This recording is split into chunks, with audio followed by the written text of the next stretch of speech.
Hello, and welcome to the showcase and tutorial of my No Man's Sky Venator class Star Destroyer. If you want to skip the showcase and go straight to the tutorial, there are timestamps in the description and also in the pinned comment. So to start this video, I'm going to do a quick Q&A. A lot of these questions were asked on my previous build, which was a Star Destroyer. So I'm kind of aware of the sort of things that people might believe. So first off, is it modded? No, it's not modded. This is all vanilla build. It's on the PC, so I'm unsure of how viable this is on a console, but I imagine you can probably get most of it done. Next up, how am I within the 100 piece limit if it's not modded? Well, all of these external pieces are decoration pieces, and the actual only real structure is what's inside here. And you can see there's a couple of habs, engines, there's a cockpit up there, and yeah, it's basically just base pieces to make the actual structure of the ship. It's very simple. As you can see, it's literally just habs stacked, and that's it. Did I use any glitches? For this build, I didn't use... I don't know if you consider them glitches. So basically there's ways to place things offset from the main grid, and I'm unsure if this is actually an intentional thing from No Man's Sky or not. But yeah, these engines are placed using an off-grid technique, which you'll see in the tutorial if you're watching that. Yeah, there's a few pieces a bit like that. How's the performance? Well, it's running pretty well on my PC. I think a lot of these parts are quite performant because they're using very simple geometry and then just using kind of texture maps to actually map a lot of the detail. So really these are pretty much exactly flat panels in terms of geometry, I'm pretty sure. And same thing with like a lot of the detailing geometry as well. It's relatively cheap on modern hardware. Again, I don't know how this would perform on a console, because obviously consoles are basically out of date as soon as you get them, in terms of hardware, so it might be performing differently. But yeah, just be aware of that, I guess, on console. Whereas the cockpit, I showed it a second ago, but yes, the cockpit is inside. It doesn't actually have a view, but you know, you're probably wanting to just fly this around from outside view anyway, because it's just so cool. There's nothing really special about any view that you could get for this ship, I don't think. At least not with placing a standard cockpit. There might be a way to like glitch one of those small cockpits in and then have a nice view. Or it's actually, no, it'd actually be technically modding it. But you could probably mod a small cockpit in up there somehow. I've seen people do very tiny, be able to make very tiny versions of ships. Like they literally scale down the main pieces somehow. So I think that's a mod that does that. But that would be the only way to get like a good view, I think. And yeah, that is the main features really. It's, you know, made out of just paneling really, and it's not particularly complicated build, it just takes a long time. So just be aware of that really. It's yeah, it's not an easy build, as you can see by the length of this tutorial, but easy in terms of time, but in terms of actual building, it's there's not that many crazy techniques really. It's just placing panels on top of each other. The main difficulty really is like things a bit like these angles, but I mentioned all the angles that I use, or at least I kind of give an idea of how to make them similar. I did sort of vibe build a lot of it, so like this angle here, I don't think I mentioned any angle, but it's just, you know, you're just trying to line up with it looking correct rather than an exact angle. Often you find with the scroll wheel and rotating the pieces, it doesn't do the same angle each time, so it's very difficult to actually get an exact angle. And yeah, that's the main features. Let's give it a little fly around and then go into the tutorial. So as you can see, it's quite nimble. There's not a lot of like big parts on this, as in like powerful parts. This is very much just an aesthetic build at the moment.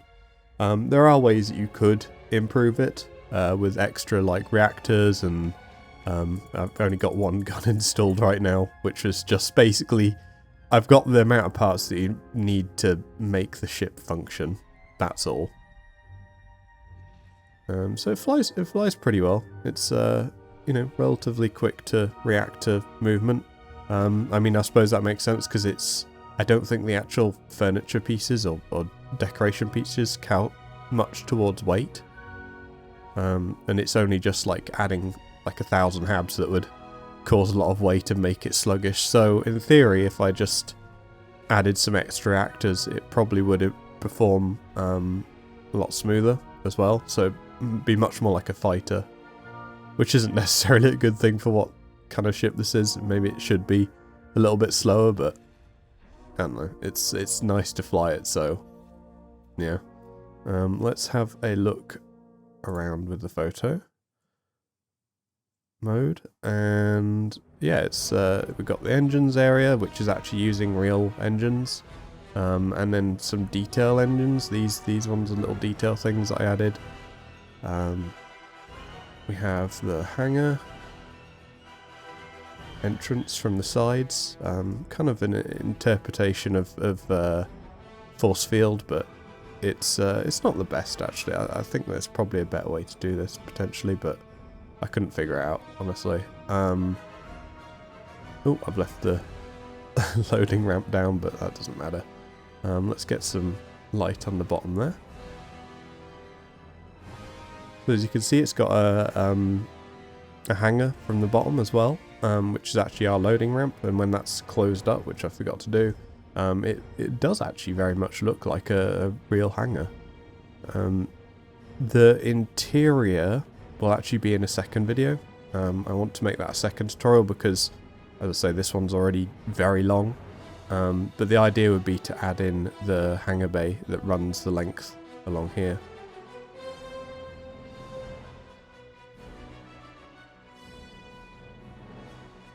Let's take a little look at the outside again.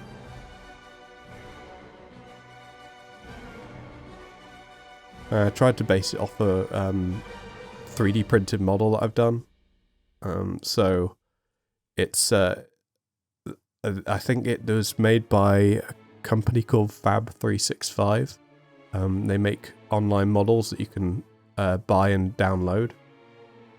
So I basically looked at the angles that are on there and kind of replicated them as best I could. It's just an interpretation really, it's not identical to that one, but it's close.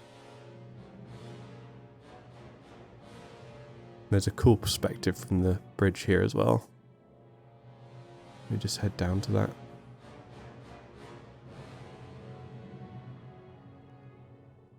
So if you go inside here with the camera, you can effectively get an idea of what the bridge would actually look like, which is quite cool.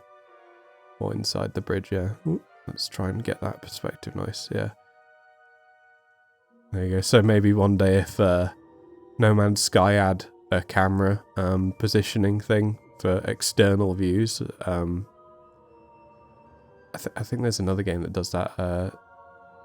What was it? Space Engineers. Yeah, I think you can have like external cameras. So perhaps No Man's Sky could do that at some point. Or Hello Games, actually. That's their that's their actual title.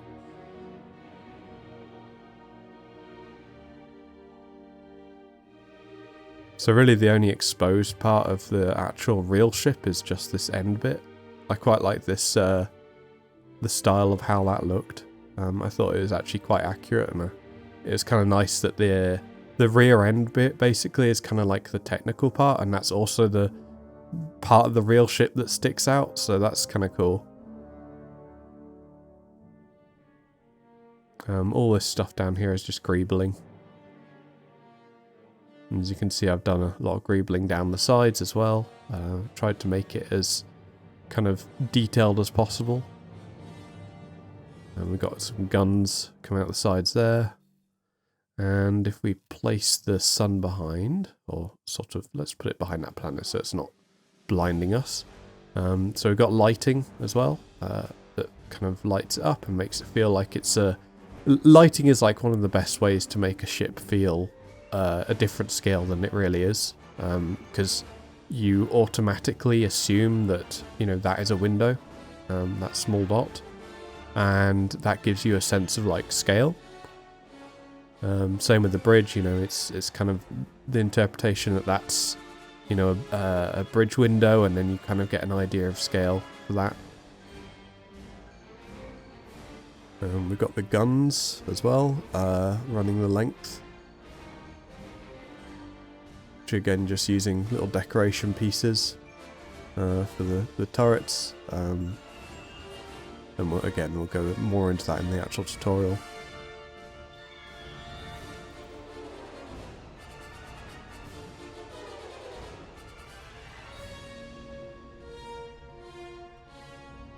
There we go, just a few more beauty shots, why not?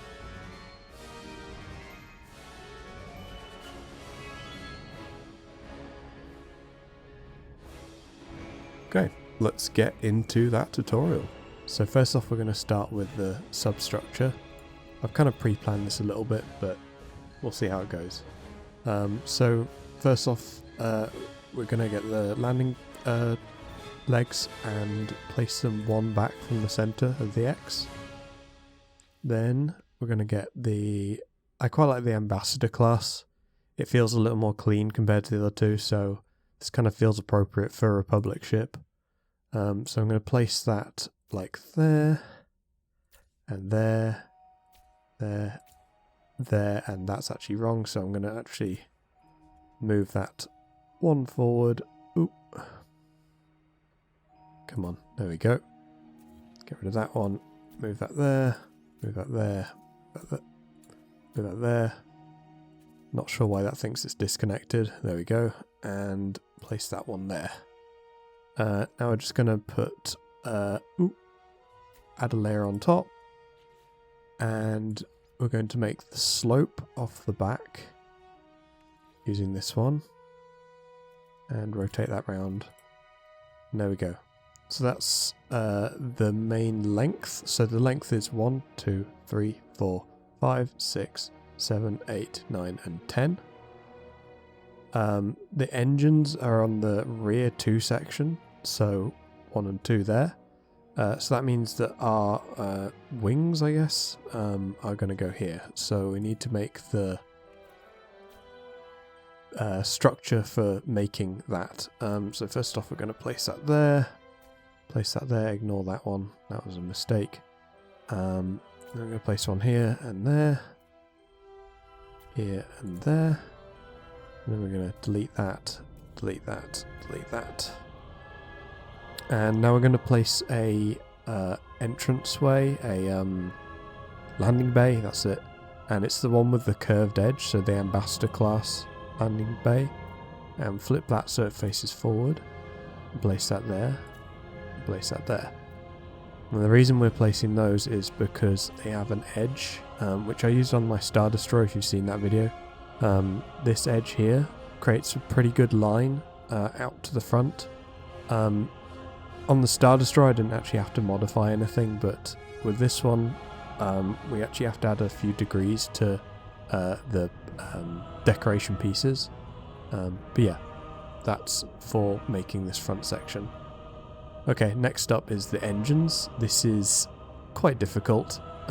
So first off, we're going to place one there, and we're going to shift it over by 1 using this. So, sorry, a half.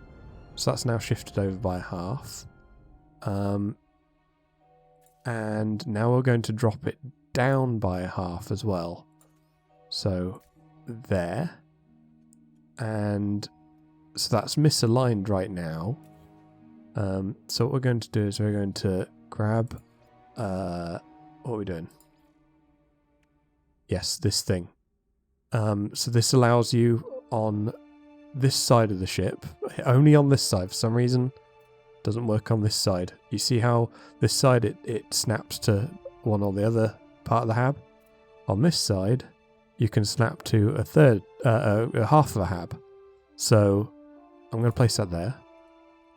And we're going to move this hab back one. And now you see it is actually aligned with everything. We're going to move...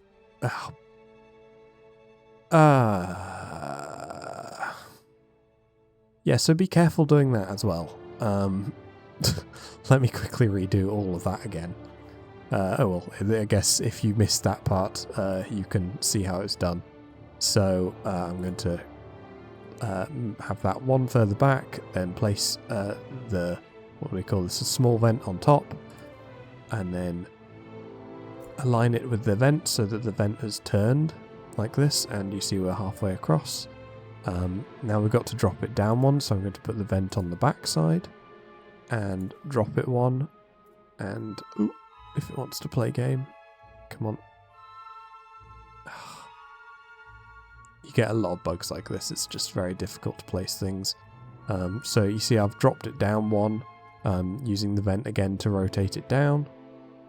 We can now get rid of the vent, and we're going to grab the Rockhopper propeller module, and like before it only places on this side correctly, and now we're going to move that forward, and this time I'm going to duplicate that rather than move it by hand. And now we can, I'm going to leave that there just for now because I can't remember the actual exact one that this connects to. So I'm going to add the first engine, the Titan Heavy Booster, and I'm going to place that just there. Okay, I'm also going to get rid of this hab here because it, obviously, as you can see, it's blocking the engine. That wasn't actually doing anything, it was just sitting there really.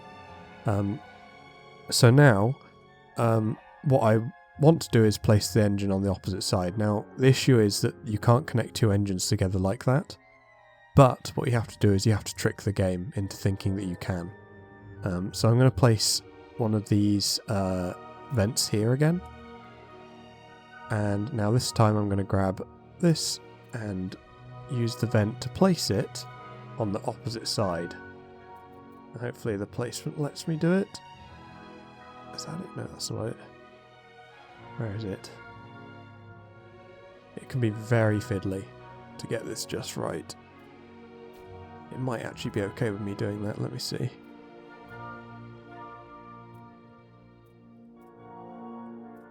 No, it doesn't like that at all. Let's try put this one further back there,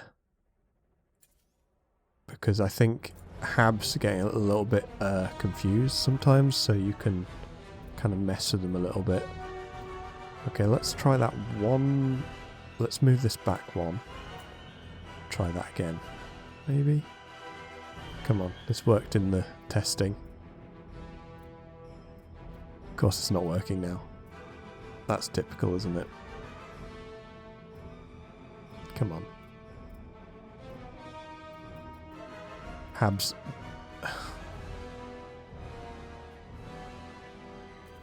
Okay. See, what we want to do is place it there, and it literally worked in testing, so I don't know why it isn't working now. Let's keep trying, I guess. In theory, what I did was by flipping this, in theory that should be on a different grid technically, so it shouldn't care. Oh, there we go. Yep, sometimes it's just buggy. I might not even edit that out because that's kind of how the game be. Anyway, we can now flip this and place it there. And we can get rid of these. Did I get rid of the vent already? I guess I did. Right, so next up we want to do the next engines. Let me just look at my notes.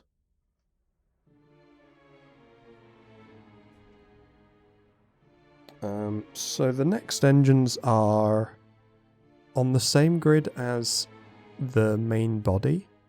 So what I'm going to do is I'm going to get rid of these two because they are in the way. And I'm going to duplicate this engine. And then I believe, is that correct already? That looks a bit high to me. Yeah, that's one too high. So what we need to do is we need to lower this down by a half. So the way that we'll do that is we'll grab a hab, place it there so we have no obstructions. Let's get rid of that again. And let's grab a vent again, and we're just trying to drop it. So let's do that. Drop it down by one. Get rid of the vent. And we want to move it back again. So we need our handy module here. And it's on the opposite side, so place that there. And move this back one. And now let's place a hab underneath that and see if that's at the right height. That looks...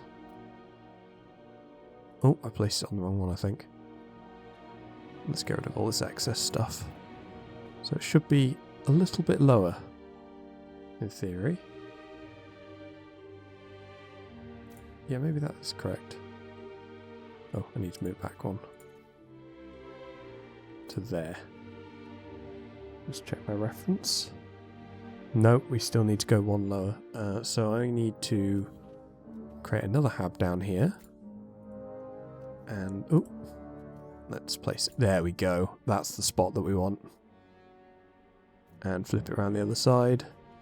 Place that there. And now we need to do the little side engines, which are on another different grid. So they are on the same height as the actual normal body. Let me get rid of all these extra habs. But they are offset from the center. So yeah, what I need to do is I need to make a hab. And we need to grab the small vent again. And this time we're going to do it here. Is that right? Yeah, so we're going to do it there. And then we're going to drop that down by one. Oops. And now we're going to bring it up so that it fits. It's back in the same line as this. So we do that by pressing one on the front. And we can use either the top or the bottom of that. There we go, we use the top. And finally we need to use our useful little tool again. Propeller module. Place that there. And let's move this back one. In fact, let's move it forward. And then duplicate that. Place that there. We're placing another one on the opposite side. And get rid of our propeller module, get rid of the extra habs. And now we can add the final little engines, which are pyro drive booster. Place that there, place that there. And now we've got a nice little engine cluster. And we'll get rid of those. And so now we have placed everything. We're going to want to put a hab in there, just a short one. The ambassador one. Again, as usual. Ooh.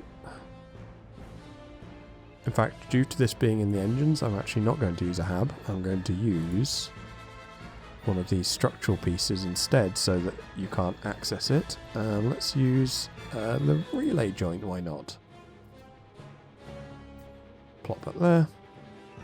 And now we're going to move our landing gear back so that they are on the second slot. So, sorry, the second one in from the rear. So we're going to place that there. And now everything is pretty much set up. We just need to add some a cockpit and reactor and weapons just so that we can fly it.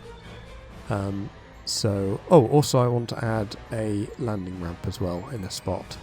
So the landing ramp I want to place is dead in the middle for now. So I'll get rid of that. And I want a ambassador hab. Put that there. And now let's grab our landing ramp, flip it around and put it like that. And eventually this will be the shuttle bay? The entrance from the bottom anyway. So yeah, we've got the entrance there now. Now we need to put the cockpit in. So we'll put a cockpit there. And that won't be permanent. We'll find a new spot for the cockpit. We need a reactor. Again, not permanent, just make it so we can fly it. And a gun. And there we go. That should be everything in terms of the rear of the ship. And hopefully the substructure as well. So hopefully we don't need to add anything more to the substructure. Anyway, let's go and take it for a quick flight. See that it works. Make sure that we're still on this grid, because I've seen this where the ship suddenly gets bigger for some reason. It doubles in scale and it goes off the grid. So thankfully this time we're fine. We're all within the yellow circle. That's still over the X. Everything feels the correct height inside. We've even got our engines, which is kind of cool. It almost feels like an engineering room. Let's actually keep that, eh? And we need a ladder. Just to get into our cockpit. Oh, wherever the cockpit is. Is it here? Oops. What did I do with that ladder? That ladder's just gone somewhere. Oh, so the cockpit is in the engines almost. I don't know where that ladder went, so we'll just pretend it doesn't exist for now. So we need to put ladder there. Hopefully we can get up there. Oh, good, we can. And oh, there's that ladder. How did that get there? Anyway, so that's our cockpit, and let's go. So verified that everything's attached and everything looks good. And I'm pretty happy with that, so let's flip around and go back into the build center and start the next section.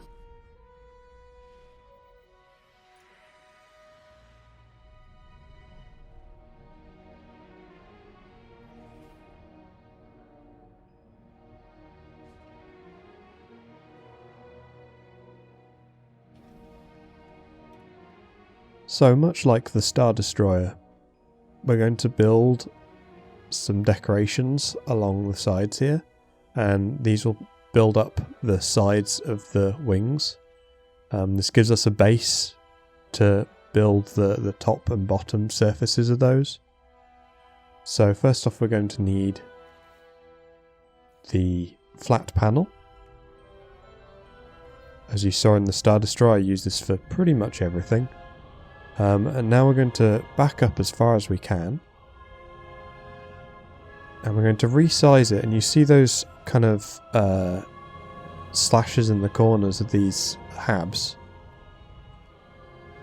We're going to size it so that it fits each corner of this aligned like that, effectively. So we're going to resize it. Keep going a little bit further. That's pretty good. So I'm just going to paste that there because that's our template one.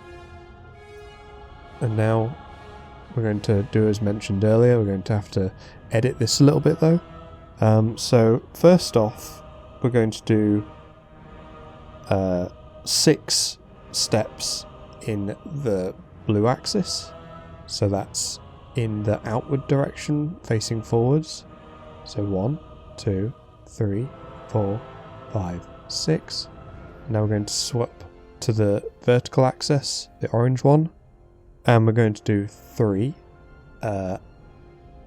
upward scrolls, and that should be pretty much perfect. So see how we've got it vertical, and we've also got it in line with the front of the ship over there. Next up, we just simply build this out to the end of the ship. So place on the back, this gives us a basis for that front piece. We're also probably going to align this when we get to the end, just to make it easier. Oh, also make sure to pick up a new version. So this is why we place this one, because this is our base. This has no rotations added to it. So I'm actually going to remove that. Duplicate that one. And now place this one on the back instead. That's our rotation free one. So now we're just going to build relatively quickly out to there. It doesn't really matter about the alignment just now, because we're going to go back and do that. So one back and forth, along. The alignment really doesn't matter right now because we are just trying to get out to that front of the ship. Just going to keep going back and forth. About halfway there now.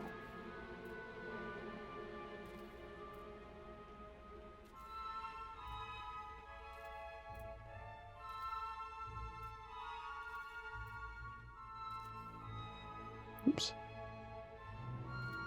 We're kind of getting to that front part, so let's place it there. Now in previous ships I had a problem with the habs getting in the way. This time we might be okay, it looks like. So this is what the one that we'll do for the alignment. First off we want to be aligned with the front, obviously. So let's place that about there, and then we want to be aligned with those. This is why we use those white hashes, because they're kind of like our height guide. So I'm going to try about there. And the only way to test this is really just walk back and go, is that okay? Yeah, I think that's fine. It's a little bit high potentially, but you know what? Since we have this guide here, this is a really great way to line things up. You check for objects that are in line. Sometimes it's the bottom of this and you can line it up with a piece of there or anything like that. So what I'm going to do is I'm going to keep it so that these edges are together and move it down slightly. So those edges are together now, and let's try about there. Ah, perfect. That is absolutely bang on. So now we just get rid of all these front panels.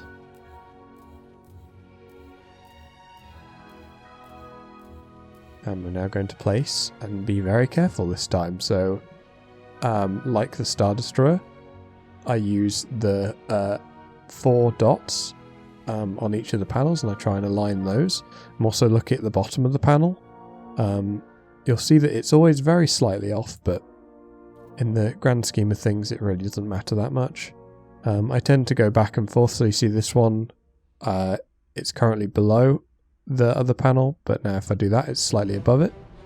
So I'll usually go back and forth. That one will be below, above, below, above, below, above. So this one's a below one again. And this keeps them relatively flat. So this one's an above. This one's a below.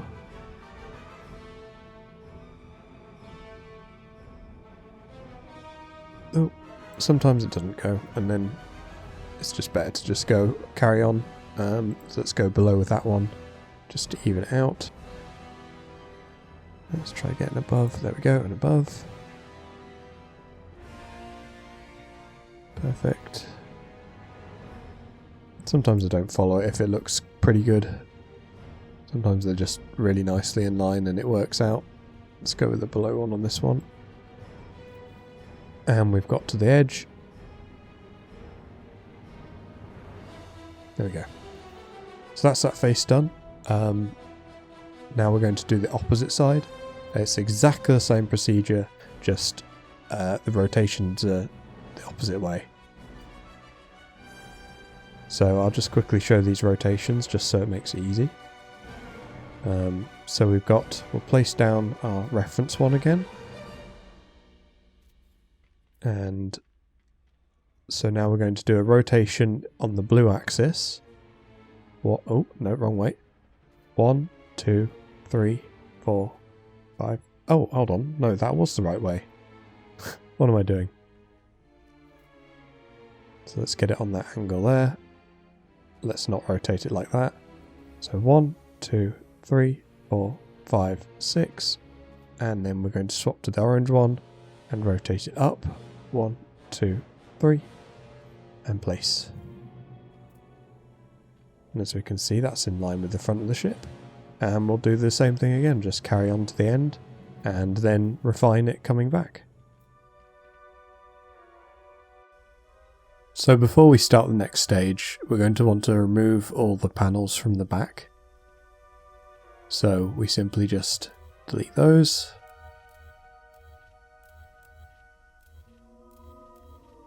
And same on the opposite side. This gives us a nice clean workspace and nothing in our way. As you can see, that's far better now. Before I get on to the next section, I just want to show you, I'm actually going to edit the engines a little bit, because I found that they're just too big. When making the top panel, it interferes with the engine here. You can see on this side how big this engine is, and yeah, you can see that the angle I would have had to have gone at would have been far too sharp for the Venator. So what I've done is I've removed that side engine. I'm going to actually show you me doing it now. So I remove this. I'm going to grab a single hab. This is an ambassador class again, because they're the best. I've placed it there. And now there's two options. I can either put an engine here, but I noticed that the performance limit has already been reached. So I'm thinking that in the future, I'm probably going to try and make it look a little bit more like it's a bigger engine. So I'm going to use this piece, the cargo capsule, because it much more replicates the size of the engine. And actually, on that same topic, I've decided to shift it up very slightly. It's just a little bit more accurate to the original ship. I'm just going to actually recolor that because I feel like that would be better in black.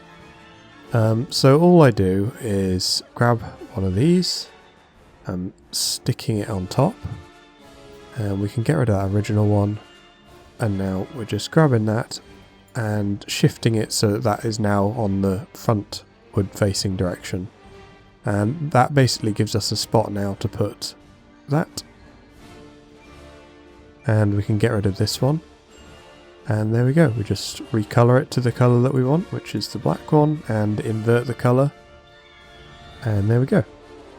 That gives us a little bit better engines. The next and kind of scariest step is we've got to delete these entranceways on each side. And when you delete these, there is a chance that it'll delete a set number of these. It might only be the first 2 or 3 because I believe it's some kind of support system. So we're going to go and delete those now and see how bad it is. So we go into the Corvette modification. Now, if you're not happy with this, you can actually cancel out of this, but let's see what happens. Okay, that deleted 2. That's not the worst. We can replace these out again. And hopefully the same on this side. Yes, just 2. So I'm going to go and confirm that. Confirm changes. And now we're going to go and replace those ones that we deleted. Oops, pressed the wrong button. There we go. Edit parts. Duplicate that and place it on the back. And now, following the rule like before, we're just going to line everything up. And one more on the back. And there we go. And we can now delete those back ones again and repeat this on the same side. Oh, sorry, the other side. So one on the back. Line those up again.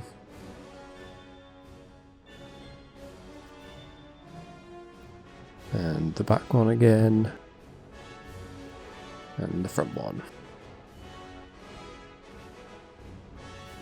There we go, that's back to how it was originally. Our next step is to place the top and bottom angles.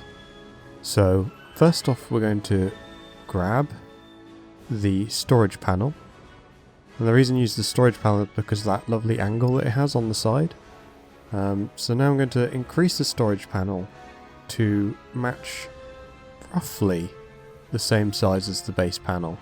And I'm also going to try and get it to align quite well as well. Let's actually do it from the opposite side. So I want this to be no further than the actual panel itself, and that looks pretty good. Now, keeping this same size panel, we're going to run over to the other side, and we're going to place it in the same way, line it up with the edge of the panel, and place that down. Now, I just noticed that I have a spare thing on the back here, so I'm just going to delete those. And let's go back to this side. Now, this isn't actually exactly the angle that we want. This is far too sharp and will end up in the floor. You don't want to end up in the floor because basically when you fly out of here, it will sort of glitch out and it'll fly you back in, thankfully. But it's just quite frustrating that it does that. But it's safe, so don't worry if it does happen. So first off, we've got to line it up with the panel. Let's try and get a nice similar place. Let's actually go with the tall... No, let's go with the short side actually, yeah. So just before that turns there, we're going to use that point there. And now we're going to switch to rotation. And we have to go 18 steps on the scroll wheel. So that's 1, 2, 3, 4, 5, 6, 7, 8, 9, 10, 11, 12, 13, 14, 15, 16, 17, 18. And now we're just going to make sure that it's aligned with the center of the panel. And place that down. And that's our first one done. Let's go around the other opposite side and do the same bottom one. Oh, I can actually run without it cancelling, that's good. And so we're going to line that with the middle again, and just before it turns, right there. Now we've got to do the same with the top. Let's actually reset this because the rotation is actually wrong. You see how it's actually rotated up this time? So we need to grab a new panel. And again, the same kind of spot, just before it clips over the edge there. And go into the rotation mode by middle mouse clicking. And 1, 2, 3, 4, 5, 6, 7, 8, 9, 10, 11, 12. Oh, that was 2. 13, 14, 15, 16, 17, 18. You know what, I'm going to redo that one because I think... Let's just place it anyway and just see how it looks, because I'm pretty sure that one didn't work out correctly. It's not bad, but I'm not going to take the risk, so I'm actually going to replace that. You have to be very careful with the scroll wheel because it does sometimes click more than one. In this, I think it's like a speed thing, so you have to be very careful with that. So let's do that again. 2, 3.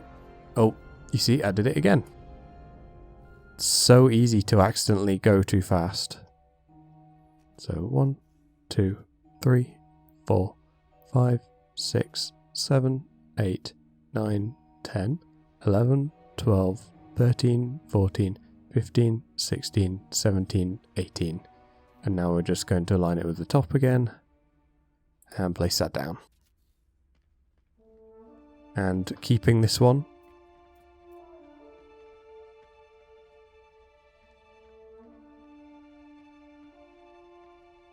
And go round.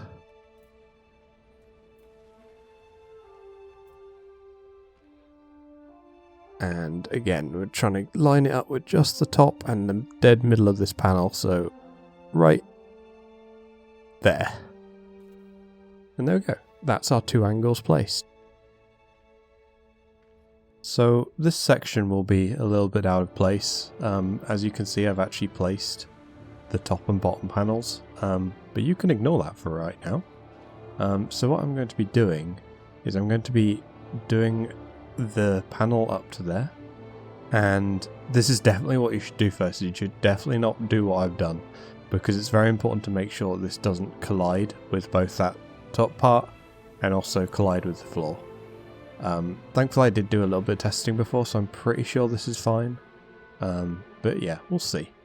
So to start it, all we need to do is we need to stick this down, and it's a little awkward to find the right angle first off, because obviously I have no good reference here. Probably the best option is that edge. You can't really see it very well though. So I can see I'm a little bit off. Let's say about there, I think. So that's as best we can probably do. I just realised that probably doesn't even matter because that's just our guide panel. So let's do the top. Now, because this isn't a Star Destroyer, this is probably going to be wrong. Because the Star Destroyer's one comes out at that angle, like a 90 degree angle on that corner. The Venator is much more like a kind of this angle, almost straight. In fact, I think it actually comes in a little bit, so it's something more like that. But for now, we're just testing the fit to see if this collides or not. So you should also do this, because this is, even though you are copying what I'm doing, it is entirely possible that you place the panels on a different angle. This kind of is okay. I'm very much considering getting rid of this hab anyway, and replacing it. Replacing that with an engine, and then just having this as maybe one of those on the back. I don't know if that'll even work, but something on the back to make it look like it's attached. But yeah, don't want this happening. So we've done that side, and it seems to be okay. I mean, I would have preferred, I think, that it covered that engine, because on the reference it does cover that top engine, but it's more because of the shape of how the engines are done on No Man's Sky rather than my design. Because yeah, this part here, I feel like it would very nearly cover that.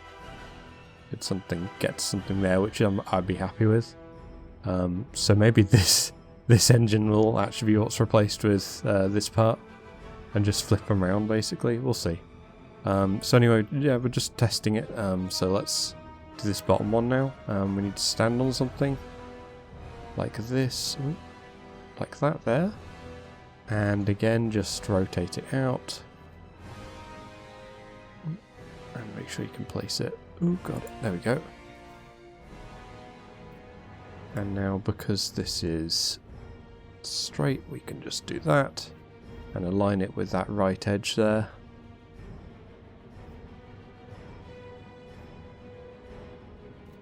As I remember, this is just a test, so don't be attached to these panels. You know, it is literally just trying things out to make sure everything is straight on your own version of the model.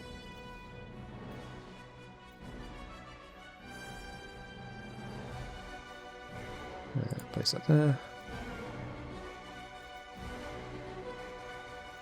Yeah, and sometimes you can hover in a corner like that and still be pretty stable. It's generally pretty difficult to place those top panels, especially when you have nothing to stand on. And this one I'm going to go in right here, just underneath the big engine, and hopefully I can get a good angle on that there.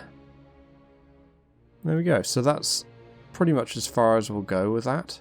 And yeah, that basically has confirmed that we're not touching the floor and that it is safe. So we should do the same on the opposite side as well, just to make sure that these are identical in their angle. They should in theory be exactly identical because we duplicated them from one side to the other, but you never know. It sometimes gets off. Oops. Place it down. Oh, crumbs. I am not very good with this jetpack at all. Right, that'll do. And let's place that one.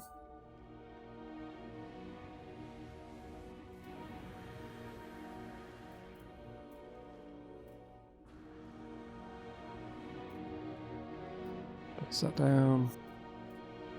I'm sure you will have all finished way before me, as I'm generally quite slow because I try and make things pretty accurate even though they don't necessarily need to be.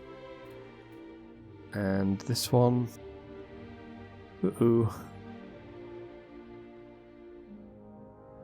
Yep, so that is quite awkward to get under there. In fact, I'm not even sure if I can.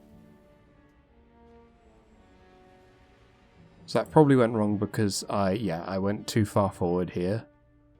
Let's see how it is here. You know what, that's pretty similar. I'm not sure entirely why that one won't place.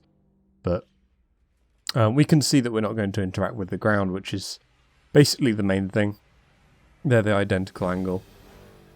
This top one's the same angle again. Do I really need to test this? Kinda. It's probably a good idea to try it anyway. Place it down.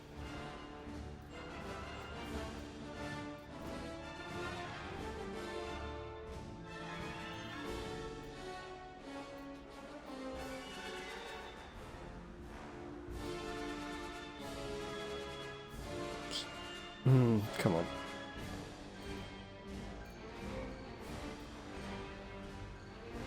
It can be incredibly frustrating to try and build in this mode.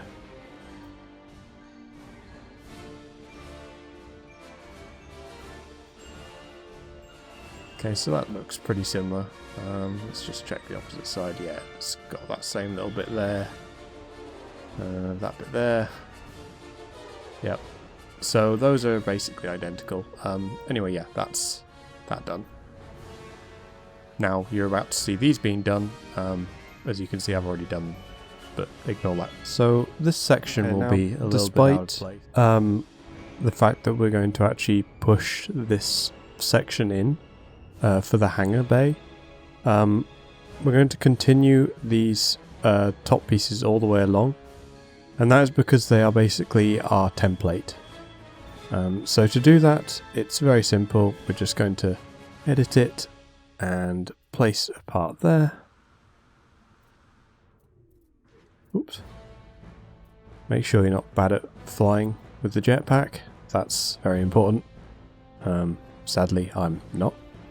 So, now we're going to align that, and this is the hard part. It's really getting this aligned.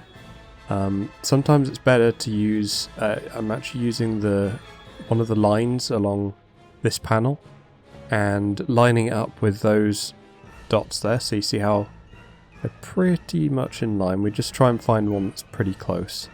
So let's say that this edge here lines up with that darker edge just there. And we're going to now stand like this. And where is that dark edge? That dark edge is just there. We're going to line up these dots, and it's off again. And there, oh, that was it, right there. Now this process is going to take a long time, so yeah, I'm probably going to fast forward through this, but I'll record it regardless. So whilst we're doing this, also make sure that you're checking to see if stuff is still like relatively straight. It's genuinely very hard to make this perfect, and you know, don't feel bad about it being slightly off. It doesn't actually matter too much. You see that's currently, oh yeah, it's turning in just slightly at the end, but I'm not too worried about that. That's really not a big issue. And let's place the next one. It's quite frustrating that you have to keep rotating these. So let's find our next reference. I'll do the same again, just next to the light. Align that, and we're a little bit off. Now I can see from the edge that where it's clipping over that we're actually at a slightly wrong angle. And sometimes you just have to actually manually adjust it, so I'm going to back up very slightly at an angle and try again. And that's not bad. It doesn't matter if they're slightly offset from each other or like slightly wrong. It's, as I mentioned, this isn't going to be perfect, and the sooner that's kind of accepted is for the better, really.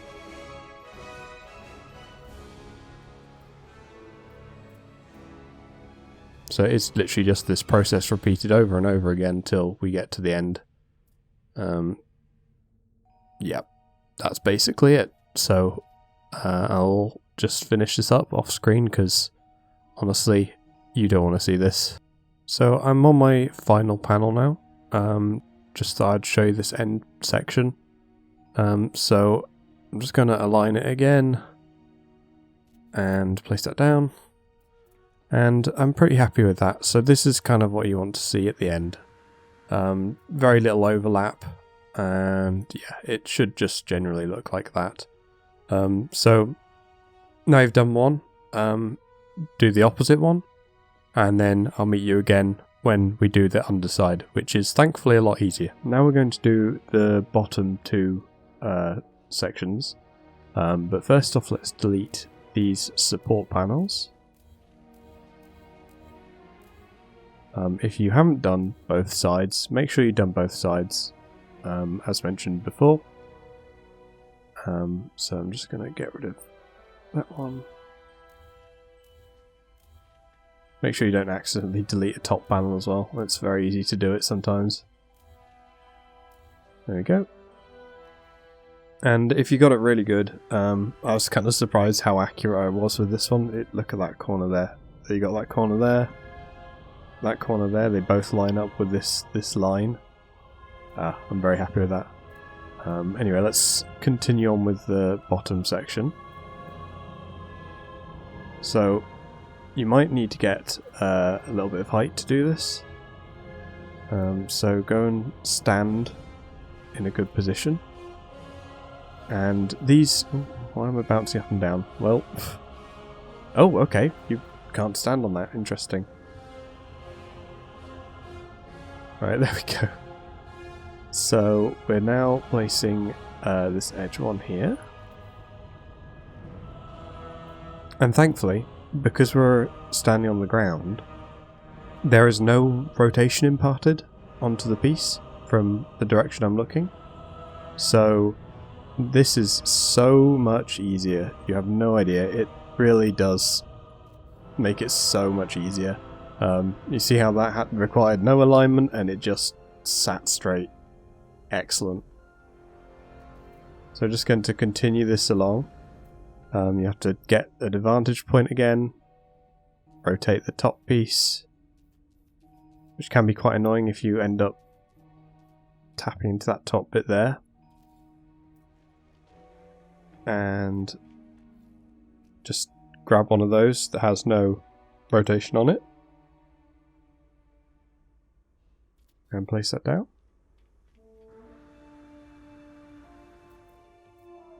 And again, it's basically just the same process repeated again. Place the support panel and place the actual top panel, and you just carry that on all the way along. So I'll leave you to do that now, and I'll do the same again.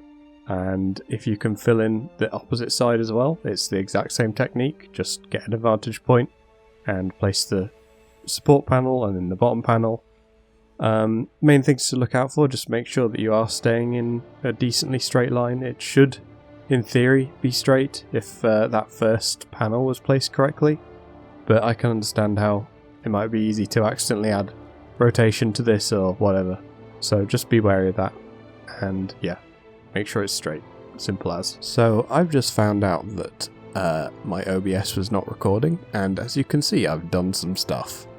which is very frustrating. So I'm going to re-show you how to do on this side, because I haven't actually done anything really on that side. So I'm going to delete that. I also replaced the storage units. What are they called? I can't remember what they're called now. The storage circle thing with an engine, and then I deleted the hab behind it. So this is basically to free up the room there. It's pretty simple. I don't think I even need to show you really. Is you can kind of compare. You know, I will show you because I don't want to make it complicated. Let's start fresh edits. So basically there was a hab here, and this wasn't an engine, it was one of these, like that. So all I did was I deleted that, duplicated that engine, placed that there, deleted that hab, and that's basically it. And we just confirm those changes. Boom, done. Very simple. So now I'm going to show you how to do the angle. First off, we need to, as you saw, I've deleted the ones that are above this one, the angle that was like that, because that was wrong. And instead of going with this angle, I'll show you how to do it in a second. So we're just going to place that roughly about like there. You see how it's kind of off of the 90-degree angle now? And we go up to the top of this, and we stand on top here, and we're aligning ourselves with the middle. Okay, that's pretty good. And we want to be on the back side rather than the front side. Actually, we're basically bang in the middle. Although I think when I did it before, I was slightly backwards. Yep, so I'm going to stand there. So I'm kind of, you can kind of see where my camera is rotating around if you look at the very bottom of the screen. So you want to be standing roughly there, and that's in line with the back. And now we're going to duplicate this. And you can see that that corner there is in line with this line. Hopefully it's very similar on your own or very close to that. So you can duplicate this. And what we're going to do is we're going to line up with that line there. And then we're going to line up with the corner here of the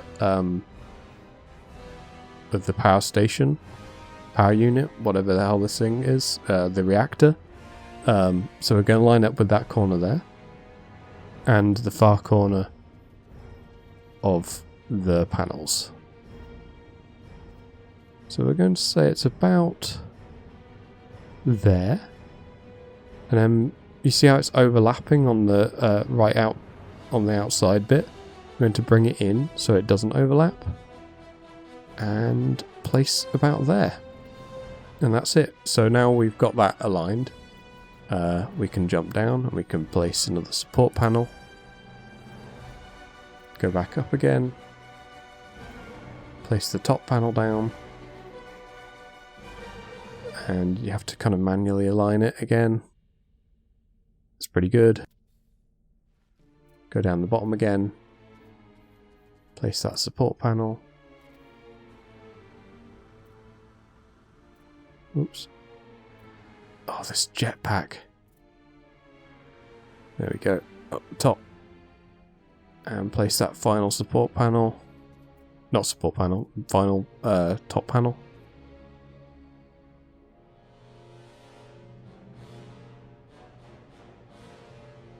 Okay, and we're going to leave a little bit of a gap here.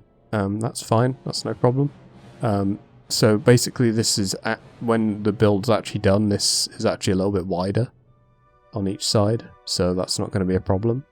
And then went in a little bit, and I aligned myself.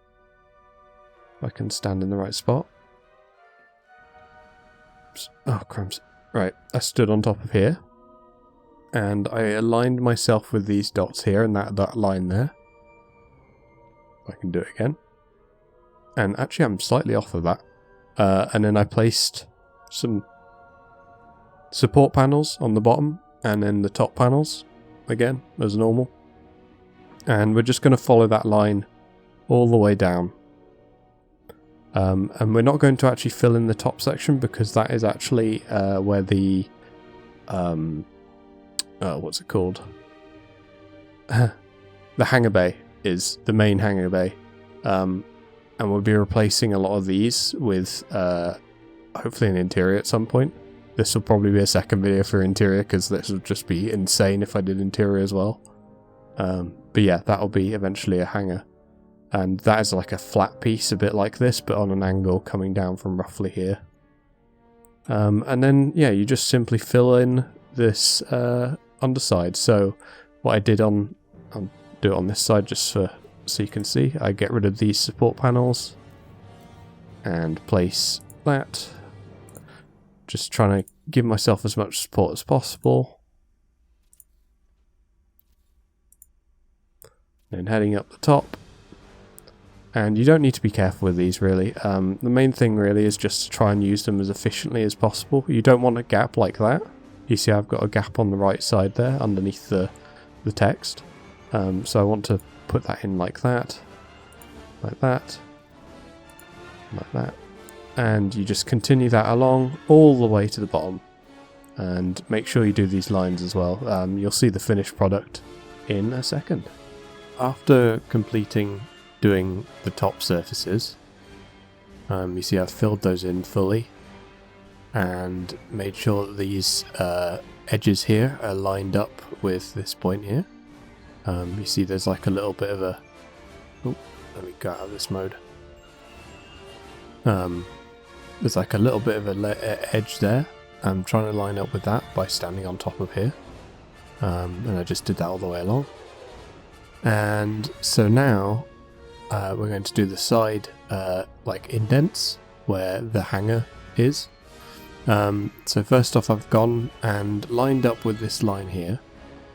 And then I've looked at the panels and then I've gone anything that is more than the more percentage of it that is over the line I've just deleted. So anything to the right, excluding that final panel, I've just gone and deleted those. That's given us the space to then do the side panels.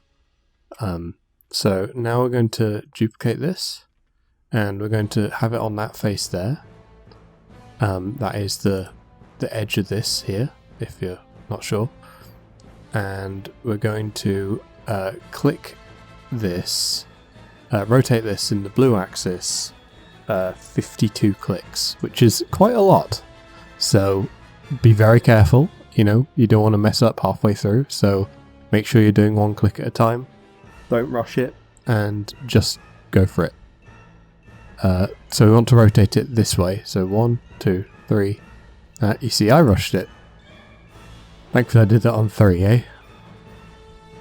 Right, so 1, 2, 3, 4, 5, 6, 7, 8, 9, 10, 11, 12, 13, 14, 15, 16, 17, 18, 19, 20, 21, 22, 23, 24, 25, 26, 27, 28, 29, 30, 31, 32, 33, 34, 35, 36, 37, 38, 39, 40, 41, 42, 43, 44, 45, 46, 47, 48, 49, 50, 51, 52.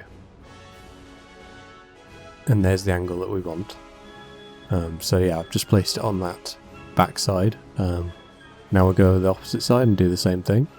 Again, I've lined up with this line and deleted all the panels that are majority outside of that line. I didn't delete this one, as I say, because it's not actually really over the line, and that's pretty much fine. So sadly, due to how the rotation works, we're going to have to do this one again potentially. Yeah, I don't think there's any way to get around that really. No, you can't really like flip it in anyway, so I'm going to get rid of that and grab a new one since it's closer, and let's do the same thing again. So 1, 2, 3, 4, 5, 6. I think I just did 2 then, so I'm going to do that again. 1, 2. Hey, why'd that rotate back? God, these things are a little bit buggy sometimes. So 1, 2, 3, 4, 5, 6, 7, 8, 9, 10, 11, 12, 13, 14, 15, 16, 17, 18, 19, 20, 21, 22, 23, 24, 25, 26, 27, 28, 29, 30, 31, 32, 33, 34, 35, 36, 37, 38, 39, 40, 41, 42, 43, 44, 45, 46, 47, 48, 49, 50, 51, 52. There's our 52-degree angle. I don't know if it is actually degrees. Might make sense that it's degrees, actually. I've not actually tested that, but it would make sense. So next up, we need to just take this along. And I'm going to just take it in until it kind of feels about right. I think just another extra panel on there feels good. We can also align this one now with there. So we want to align it with that edge there now. It's a little difficult to get there. So this will have like a little gap, but we'll cover that up with Greebling later. And let me just replace this one so it's in line. And then we go around and do the same on the opposite side.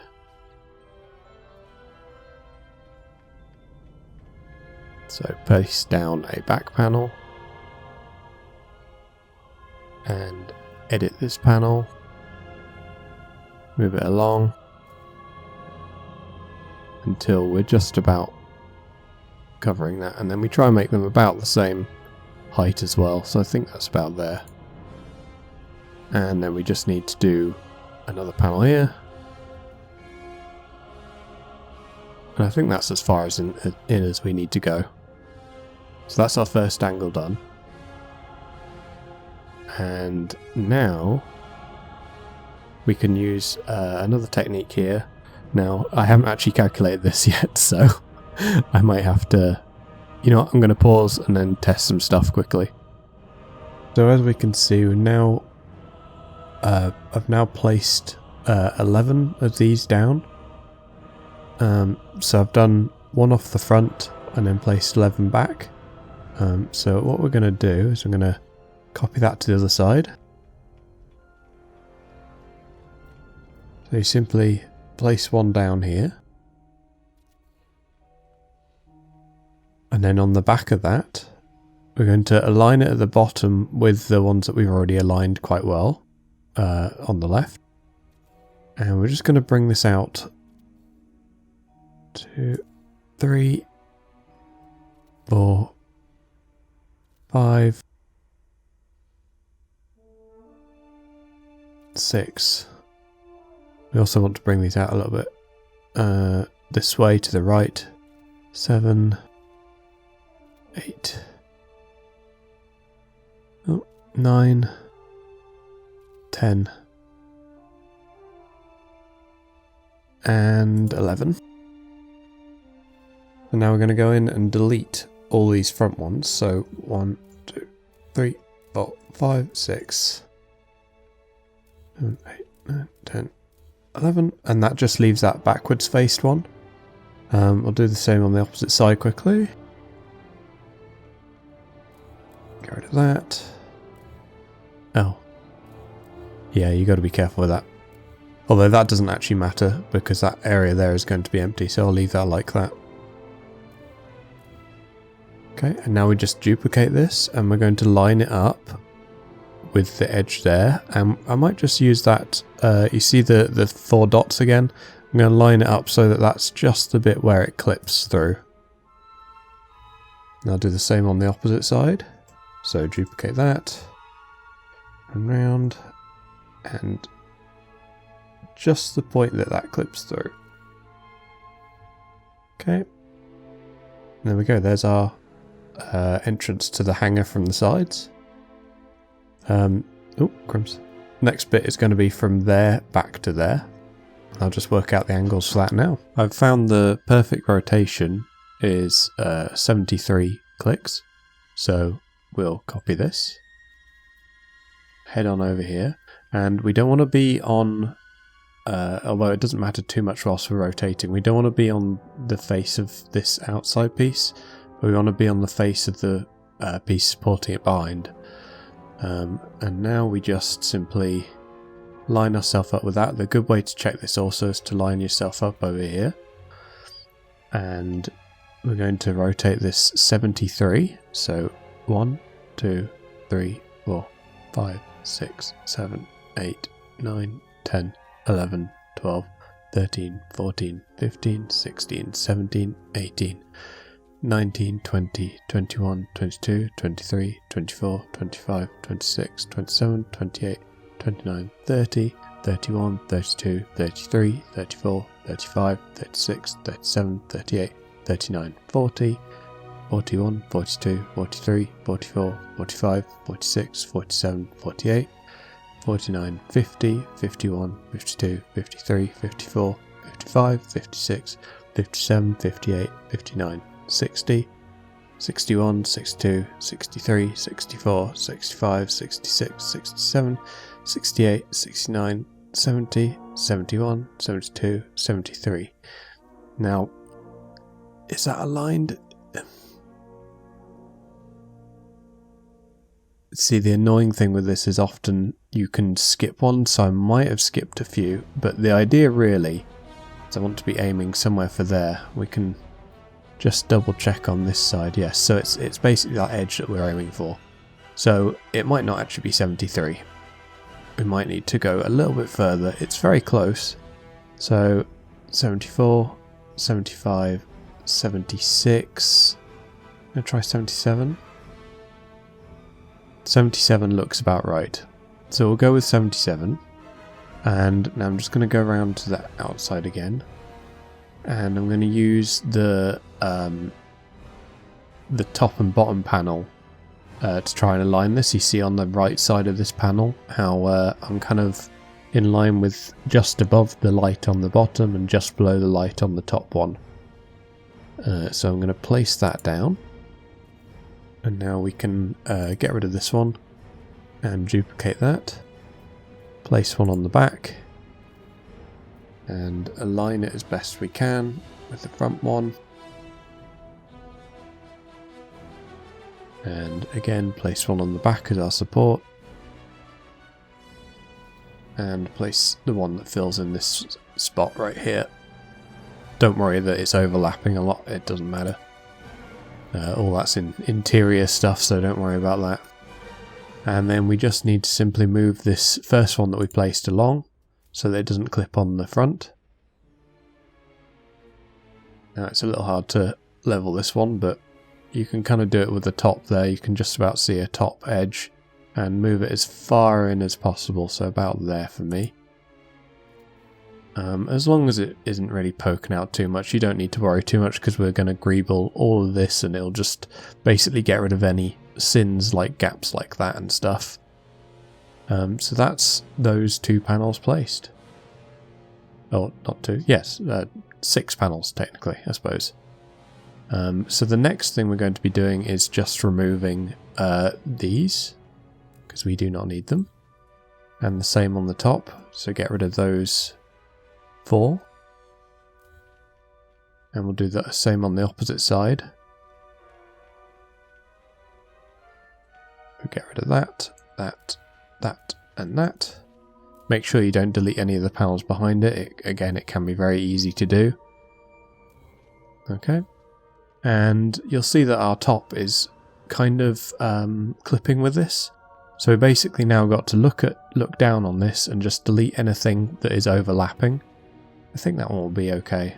And get rid of that one. Get rid of the random supports. Annoying. Yeah, it's quite annoying because obviously you're getting rid of things that you might want to keep, but You just have to do this to fill these panels in. That's fine, that's not overlapping. I might actually get rid of this one. Yeah, it's overlapping a little too much, so I'll get rid of that one. Get rid of those, get rid of the supports. And is this one going to be a problem? Whoa.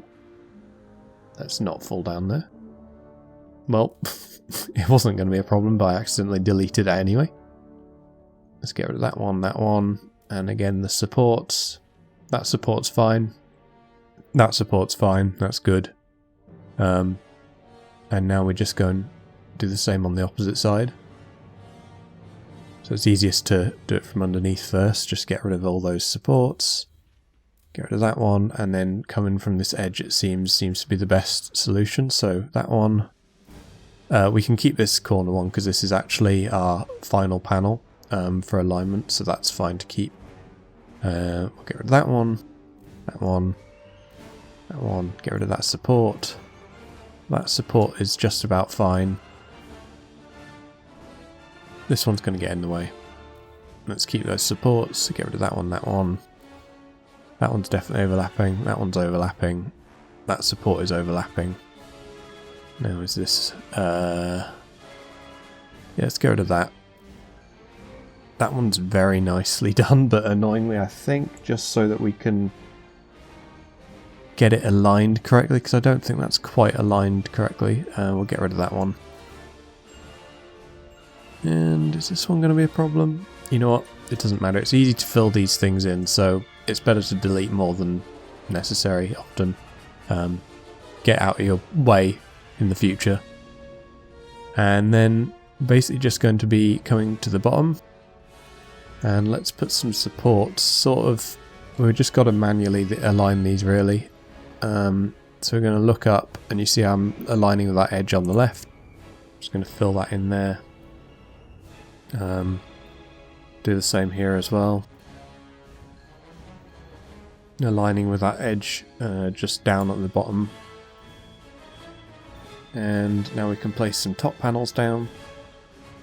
So I'm just going to sort of visually align myself over the top of this panel. It should just be the moment that it kind of just shows the face, so I'm seeing the face now, not seeing the face now, and then I'm just going to walk forward a little bit. And we'll just place this directly above it, like that. Again, you can fill these kind of panels in quite quickly. Let's see how we're going to do this one. Yes, it can be quite annoying to try and place them, especially considering it considers this with my feet clipping apparently, but obviously they're not. I think we'll go with that actually, that's pretty good. Yeah, you got that edge there. Probably don't worry about that just yet. We might have to delete this panel, but we'll see. So I'm going to continue this edge along. Sort of manually aligning it again. You're never going to get it perfect, but as long as you're relatively close to the edge, it's fine. This one here, we're going to align ourselves with that face down the bottom again.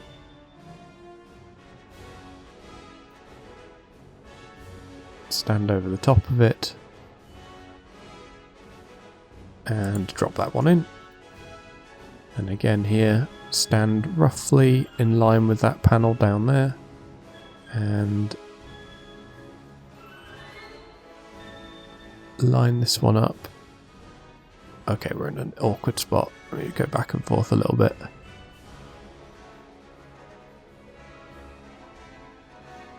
So we'll place that there. And now we need support on the bottom. So we got to rotate this that way. Oh, it's weird, the rotation seems to change. And put that down like that. There we go, giving ourselves a little bit of support. I can see that panel isn't quite aligned, but it'll be fine. Let's do that. And then you just fill in the gaps, basically.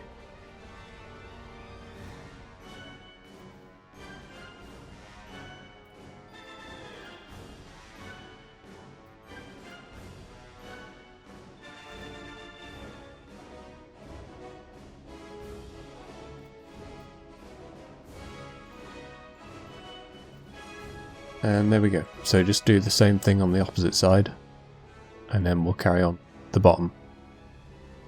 So now is a good time to actually take your ship out and take a look at it from above. I think it's important to note that I'm actually not too happy with this shape right now.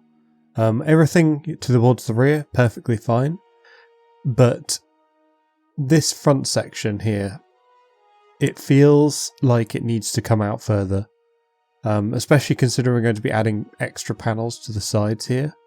A little hard to explain without a cursor, but yeah, all of these edges will have extra paneling added to the side. This is for two reasons. First off, it covers up this light, which I don't think looks particularly good, especially when you see a lot of it like that.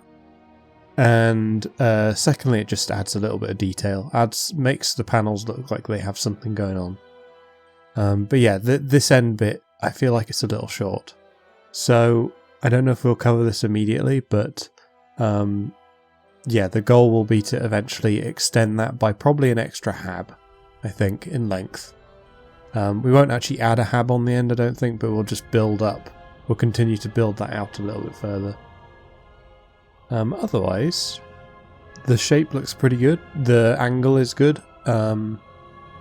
Yeah, I just think it is missing a little bit of length, but yeah, I'm happy with it so far, so let's continue. I've also decided that I'm just not happy with how the engines are looking right now. So these two big ones are fine, although I do think they are a little bit big, but I think this one needs to go. So I'm going to get rid of those two engines, and I'm going to be making at some point a plate that goes on here. And then from that plate, we'll use some of the decoration pieces instead to make up another engine. It just doesn't look great, I don't think. And it was sticking out more. In fact, these engines also may go. Should I get rid of them now? Yeah, I'm going to get rid of these two. I'm just not happy with any of those engines, really. They're all just too... They just look too bulky in the wrong spot, and yeah, it's kind of ruining the look of the ship. So for now, we'll leave the engines like that. I'm sorry for all the editing that you've had to do to them, but this is the kind of process that I go through, and hopefully seeing this process yourself helps you learn more about how to make your own ships as well. In this sped up clip, I'm going to fill in the bottom part of the Venator. It's much like the top section, but with the bottom section we actually have to meet in the middle to make a kind of V shape. If you watch my Star Destroyer tutorial, or guide, or showcase, you will have seen something quite similar. So as you can see, I'm just building down to that middle section now. And I'm aligning myself with that yellow line, which is directly in the center of the station, and then also trying to align with stuff kind of above me. So at the moment I'm using a little bit of the detailing on the habs, and yeah, I'm just trying to build down, and I'm sort of quickly realizing that these habs are getting in the way. So I'll place these first couple of panels which join in the middle. I'm trying to get as close as I can, but sometimes you just have to be a little bit off and kind of accept that problem. So yeah, you can see that I'm now really starting to struggle, and I haven't even got to the pointy bit. So I decided this is it. Right, I need to remove these habs. Thankfully, these habs didn't actually delete anything, which I was really kind of surprised at. But it's something to keep in mind, you know, your attachment points can be linked to these habs, so going in and deleting them can be quite destructive. But, you know, it's going to happen, so you can, if they're there and it does delete stuff, you just sort of have to go and realise, you know, that's part of the building process. So anyway, I'm just aligning with the middle section again, and now it's so much easier to place these. So yeah, just making that V shape come all the way to the front.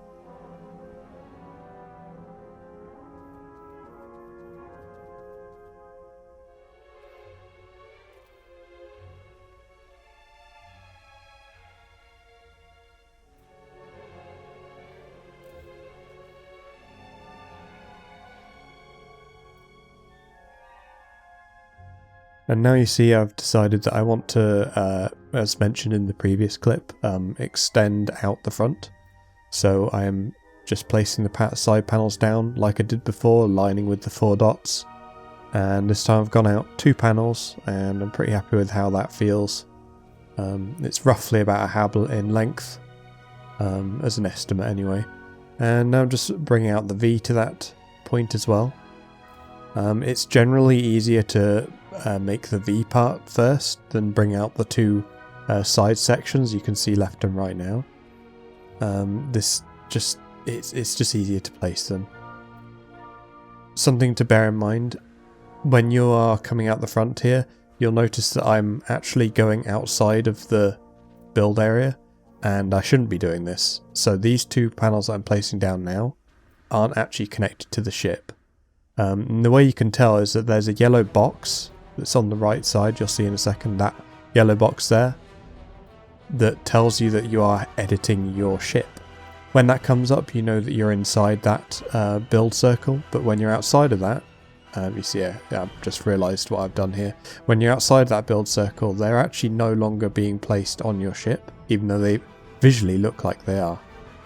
So if I had flown off then, I would have realised that they're not actually connected. So I'm just now verifying that everything is connected because I wasn't sure how much of the ship I'd actually built outside, standing outside. So yeah, you can see that those are now attached and no problem at all. Coming back in. And now I'm just going to fill out the sort of bottom panels. So enjoy a little bit of music whilst I go ahead and do this.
So I've decided to move the landing ramp back 1 hab, as I was just looking at my reference, and the hangar underneath starts basically perfectly in line with this edge here. So imagine it going straight out to the middle of the ship. This then makes sense to have the hangar back here instead. So I'm going to move it back 1. So let me just go over to the ship editor.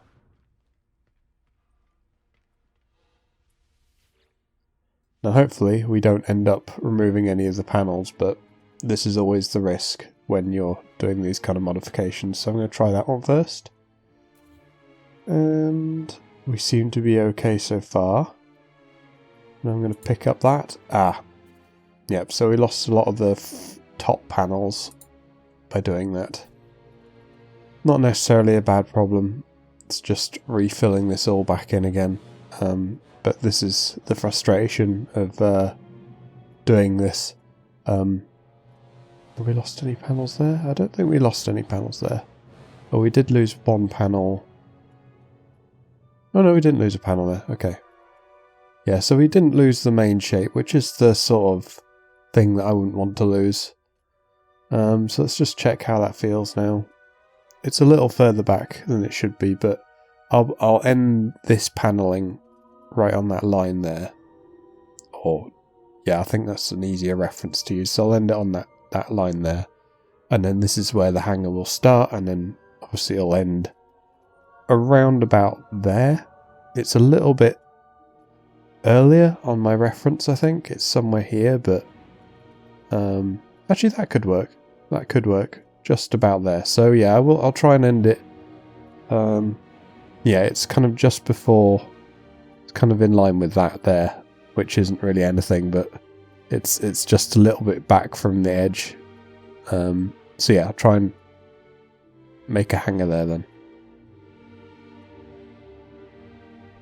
So during this clip, I'm going to be commenting off and on, just because there's quite large gaps of where I don't need to really say anything. It's kind of self-explanatory. So I'm just right now fixing the panels that got deleted by when we moved the landing ramp back a bit. You know, we're just trying to keep that line nice and straight that runs along the top. And now we're just going to start filling in the bottom a bit. Eventually we'll get to a point where we get to where the hangar will be. And I'll come back properly then and actually talk about how to place that hangar. But the process I'm doing right now is just getting that middle section down to roughly where I want the hangar. There should be a reference point at some point that this lines up with. It might actually be...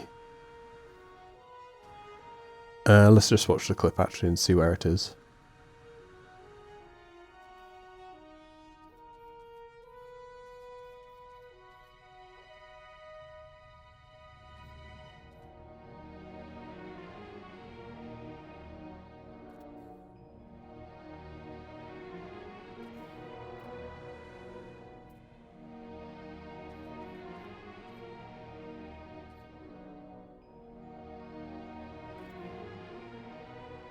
I'm just looking at these panels and sort of noticing that they're not placed very well, so I'm actually just going to replace them. It's really difficult to get these straight. It's just the nature of kind of being at this angle and not really being able to access anything. And I'm sure people will say, oh, why don't you go on a base, a planetary base?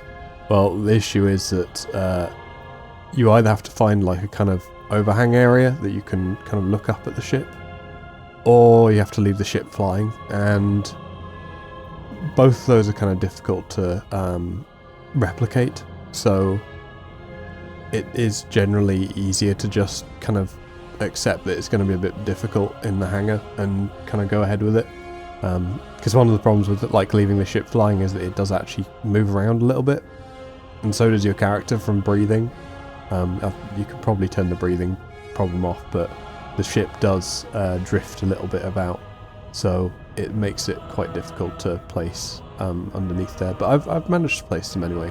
And now we're just doing the side hangar kind of panels that drop down on the bottom, and kind of just doing what we did on the top, really, like just lining ourselves up with the face panels from underneath this time, and placing the edge so that they line up.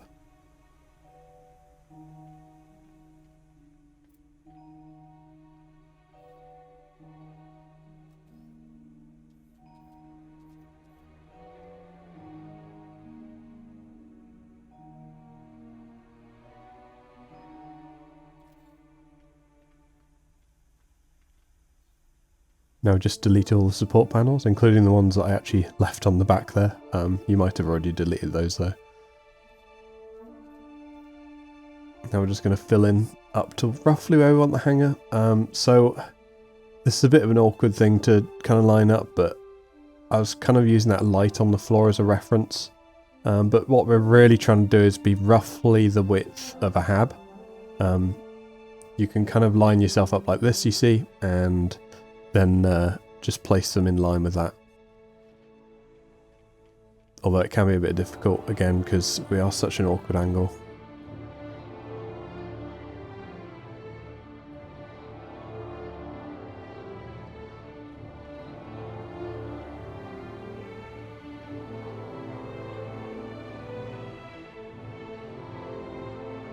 And I'll cover this in a second as well in the later clip, but you can see that there's an issue with getting into the hangar bay from this angle now. So I'm just going to fill in the hangar first, and then we can fix that issue in the later clip. When I say fill in the hangar, I mean fill in the sides of the hangar. Don't actually place blocks inside the hangar.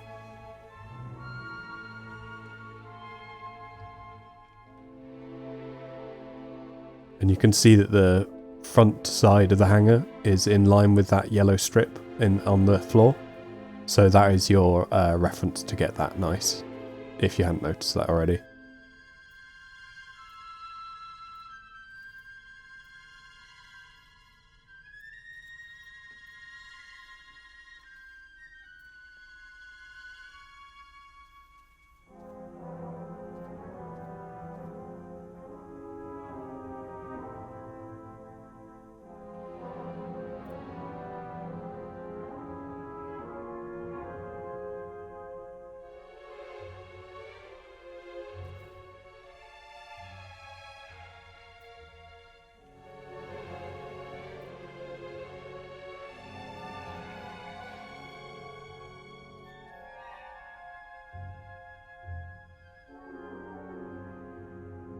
So as I'm sure you saw in the video, I kind of realised that I'm not going to be able to access the hangar, which is quite frustrating because it's only just,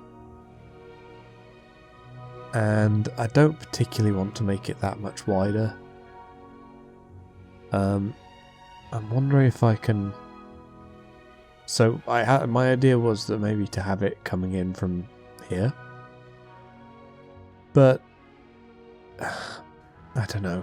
It feels a little bit weird being there, but maybe that is the right thing to do. The other option would be, and I've just got to test this now. Yeah, so if we recess upwards these final panels so that they're more in line with what we'd normally use for aligning stuff, might be able to walk underneath it then, potentially. Because I'm just sort of comparing that there, and it seems to... Ooh, it is just clipping, still. Just. But we might be able to move that back very slightly then. It's just going to be a bit of trial and error, honestly. I had it in line initially with the edge of the hab, because I thought that would be what would look best, but if we can't get in our hangar, then that's a big issue. So I believe this is what I'm going to do. I'm going to have to move these out a little bit, and up a little bit. So let's give that a go now. Oh, crumbs. Right, let's... So I need a new new back panels there and there. And same on this side, we need new back panel there. New back panel there. Actually, I don't know why I did that one. That one doesn't matter so much. This is... Wait, no, this is our edge, yes. So that one did matter. Okay. Let's get rid of that because that's confusing. And we need to get rid of, sadly, everything that...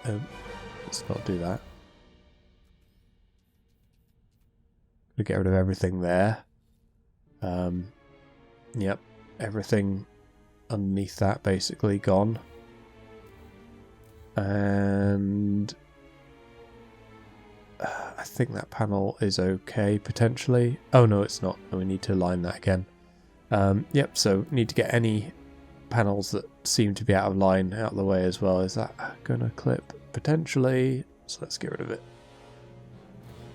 And so now we're just going to place... We're going to have to align ourselves.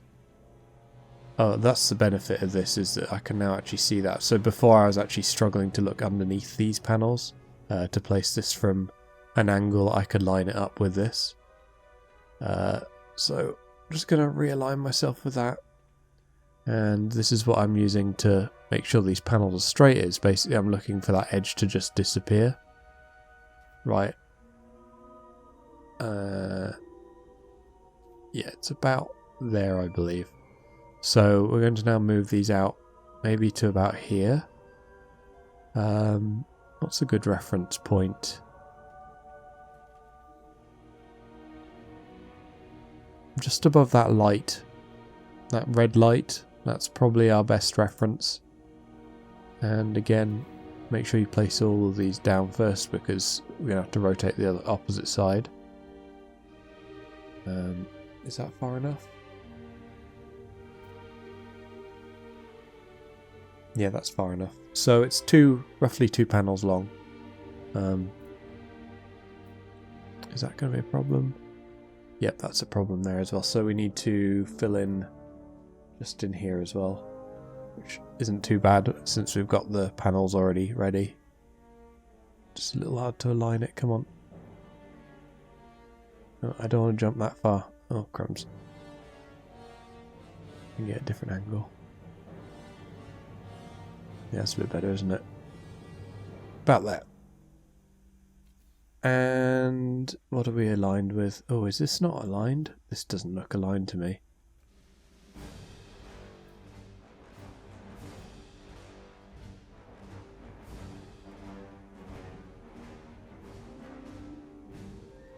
Where is that lined up with? It's lined up with...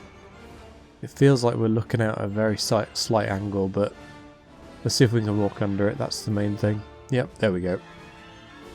So that has freed up our hangar to actually be usable now, which is good, thank goodness. And let's do this side now. So I'm going to realign myself with this edge here, the edge of the hab. And look down it until I see, whilst this is in line with it, looking for that to disappear, basically that edge. So again, that's pretty good. So now we're going to just move it out a little bit, and what do we say, just over that light there. It's never going to be perfect, but yeah, we just have to kind of hope that that's right. Yeah, well, I can walk under it, so again, that's in a situation that it's kind of good enough. Do I need to place another one there? Should be alright there. And I do need to place another one here, though. Let's align that. And what we'll do is we'll try and figure out where this is going to now be a problem. So I imagine... Yeah, I'm going to have to place one on top. And hopefully fill that hole. Yep. Okay, good. And let's place it there. See if that lets me under. That does let me under. Okay. So we're going to have to fill this out to here with this panel. Let's remove... This is a real shame, but let's remove this panel. And let's build this out. So I need to make sure this is in line now with what will be the edge here.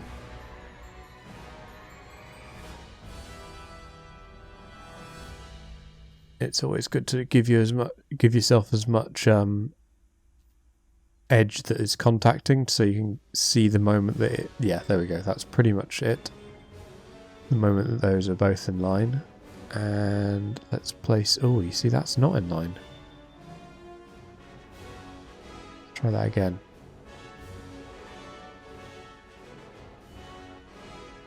Let's try one. Oh, no, that way.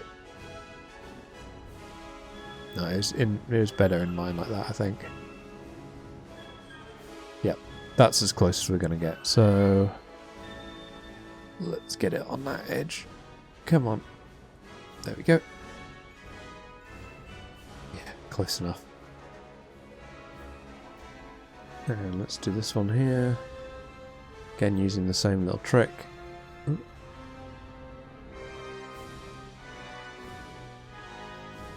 Align it till you see it all go at once, basically. That's pretty good. Just drop that there. Okay.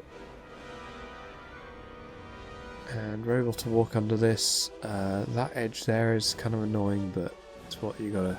I don't think that matters too much, honestly. We can just use that as like panel detailing. Oh, crumbs. It's very difficult to tell where you are when you're walking around with a panel in your hand. And let's now place the base for that and get out of the way of myself and place the base there as well. It is nice to be able to walk under it again. And let's place that there, and should just leave this section here to be filled in. Lovely. Do the same on the opposite side. So we need to support panels.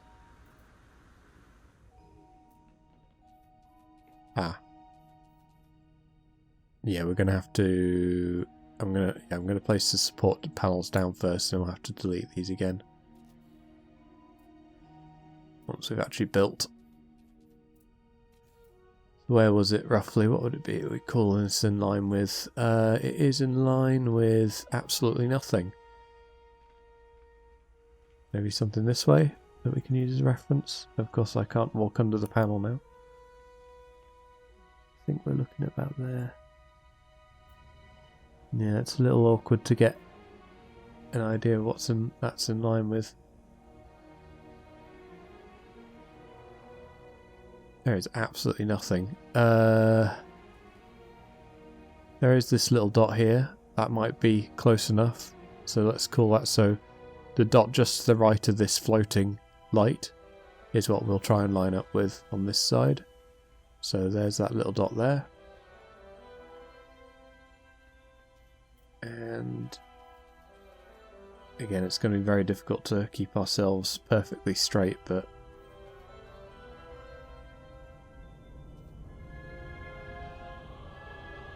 let's call it there. Yep.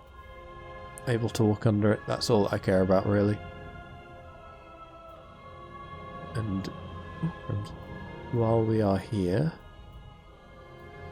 let's place that panel there for support of the edge, and one there as well, just for extra support.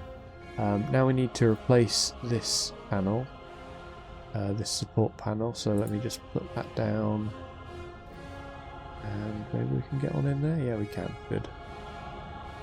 Let's put one in just there, and let's just put one here just in case we need it. So now we're replacing that. Wait. Did I just break the panel I need? Yes, I did. So easy to do. Let's replace that panel go back underneath. And fill this gap back in again.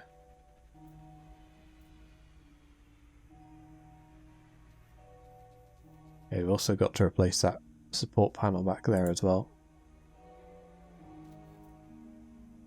And the main thing is we just don't want to interact with this area too much, so let's drop that there.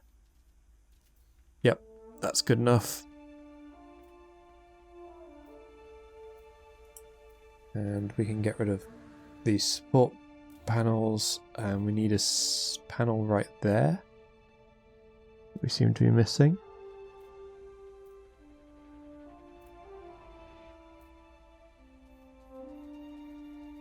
Obviously this is going to be completely different on your own model, and yeah, just be prepared for a bit of jankiness really there.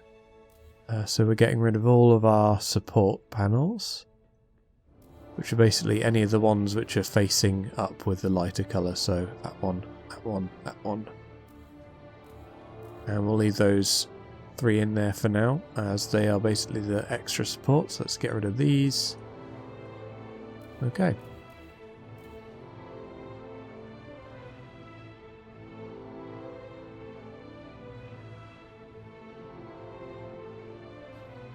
So this is another just filling in video really. So we're just going to place the back of the hangar now. The reference for this is a bit kind of vibed again, because I had to make them straight as well, which makes it very difficult. But I think I just had it clipping very slightly into the back of the landing ramp, and that was my kind of reference. But it is quite awkward. But yeah, here we go. I found out that if you line it up with the front one that we had already lined up, it gives us a nice straight angle then, and we don't have to struggle. So now I'm just placing the 2 supports for the middle bit, and again lining up that angle. And really what I should have done here is deleted that one that was in the way, and then just placed it. I think I do actually do that now. Yeah, there we go. Now we're just going to fill in this side a little bit. Sometimes when you get stuck on something, it's easier to just take your mind off it for a second and fill in another panel that's a bit easier to do. Which is exactly these there. Very simple to just line up with that top panel and place.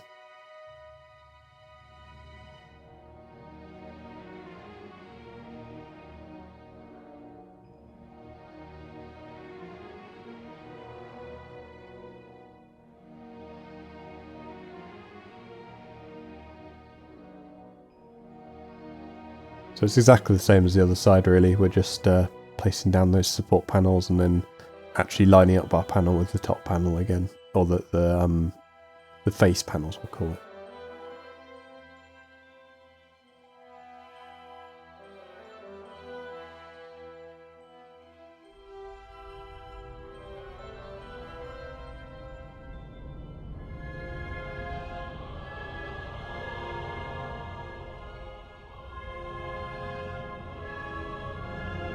Just a little clean up as well. It's always nice to sort of clean your workspace and give yourself some room to think. And now I'm finally ready to take this on again. So it looks like I think I just estimated it, and you can see I'm still a little bit off.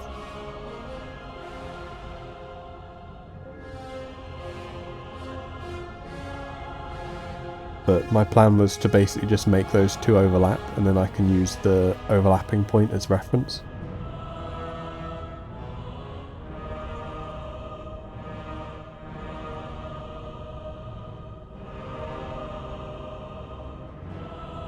But it is a bit of trial and error. You see now, there we go, I can now use that overlap to place that perfect angle.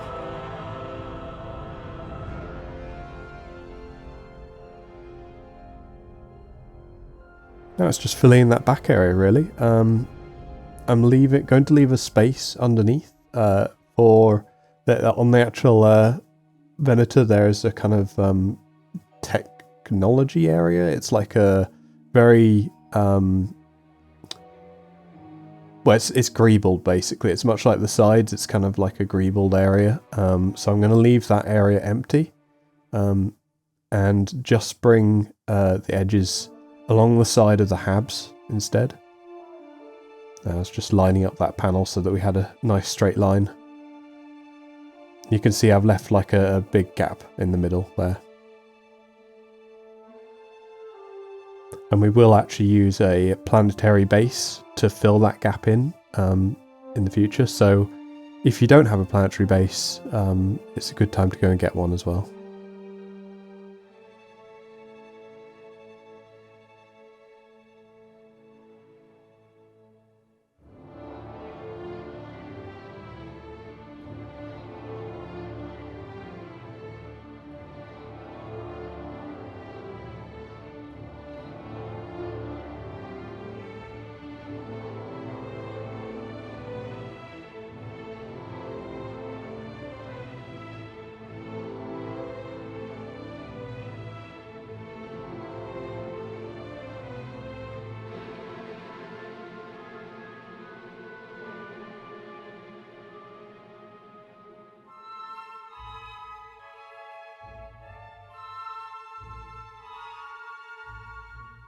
Again, just sort of a reminder to always start with your corners first. You see how that's an awkward corner there, and I've just left myself with it by accident. So if you get these things out of the way first, where you see something that looks like it could be difficult, and then fill in your more easy to place panels after. So I just about managed to cover that one up, but you see I've had to take away a panel now to just fill that hole in, which honestly I could have just avoided if I had filled it in all the awkward areas first. So again, we're just going to use the side of the hangar, which we know is nice and straight. And that gives us our perfect straight line then.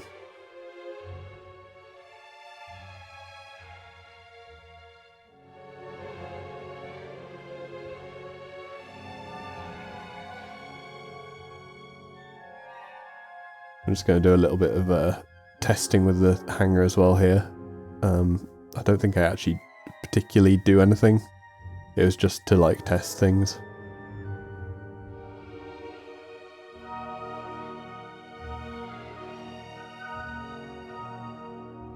And I noticed I was slightly off compared to the opposite side as well, so I'm just bringing my panel in very slightly there.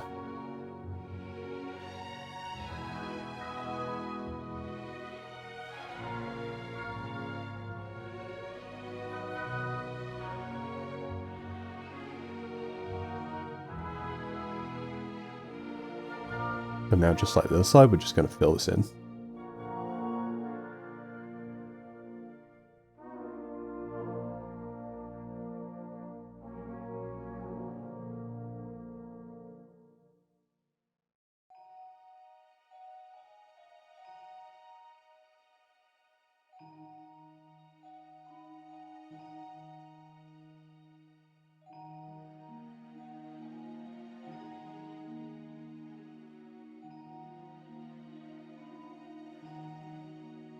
The end of this clip and the next clip are just a bit of cleanup really.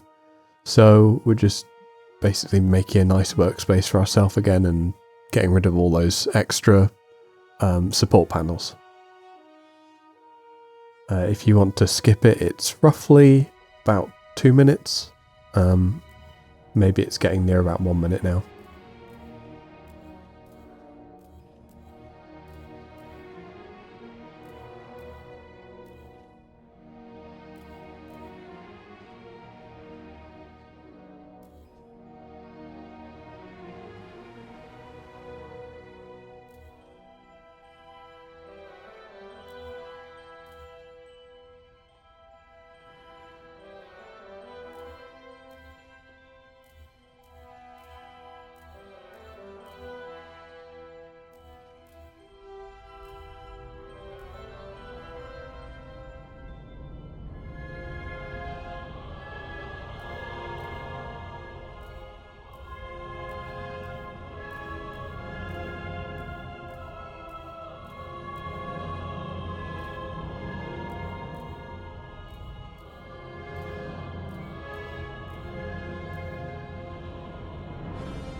So in this clip, I'm now going to be doing the top of the hangar bay.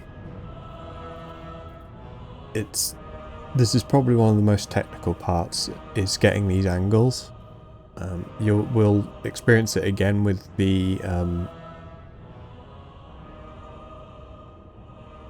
bridge. Sorry, I couldn't think then.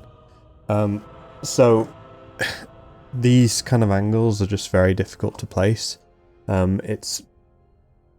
As you can see, I'm trying to get a flat surface first. So I've placed that piece on top of the side panel piece, because I know that that's a flat angle. And now I'm going to head up towards the cockpit.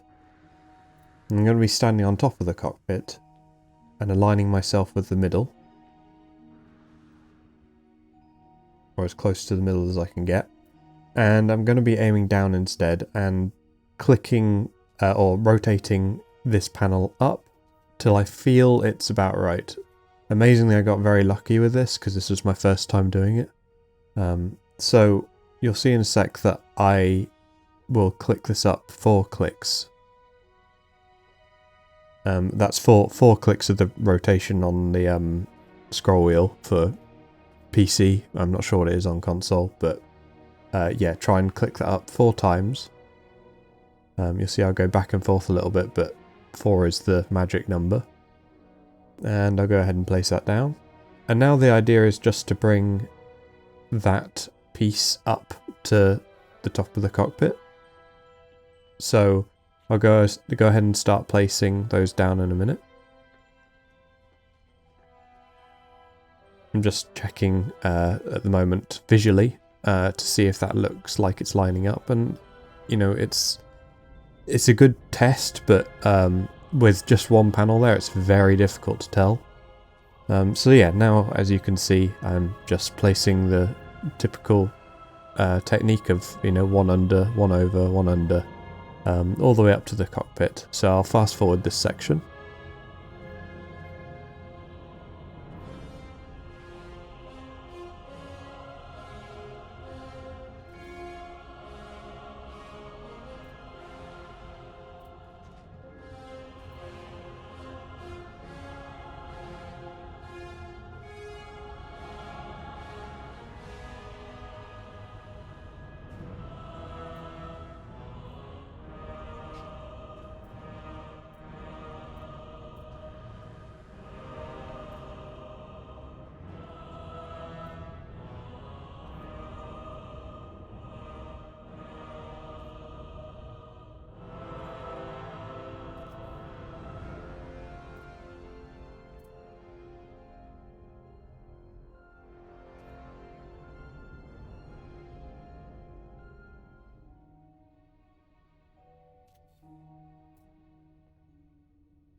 I'm now going to fill in the underside of that, but first I'm just checking that angle, just making sure. As you can see, it's pretty much exactly perfect, which I was not expecting on my first try.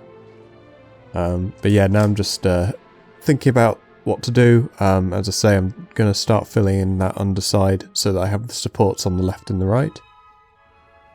You don't need to be super exact with this, as always. It's just a support. And you see how it now it gives me support on the left and the right of that central piece. And I'm going to continue and just place that all the way to the back.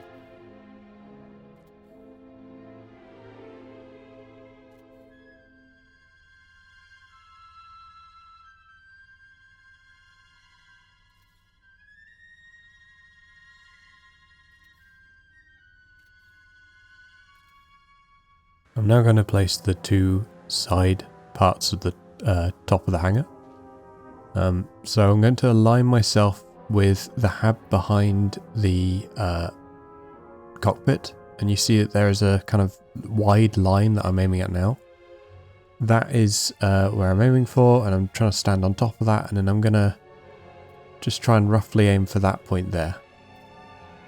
And so now this is a little bit of trial and error, but I'm roughly aiming down the middle to try and hit the end of the point there, of the white section on top. So you see that that edge on the right looks like it kind of lines up with that.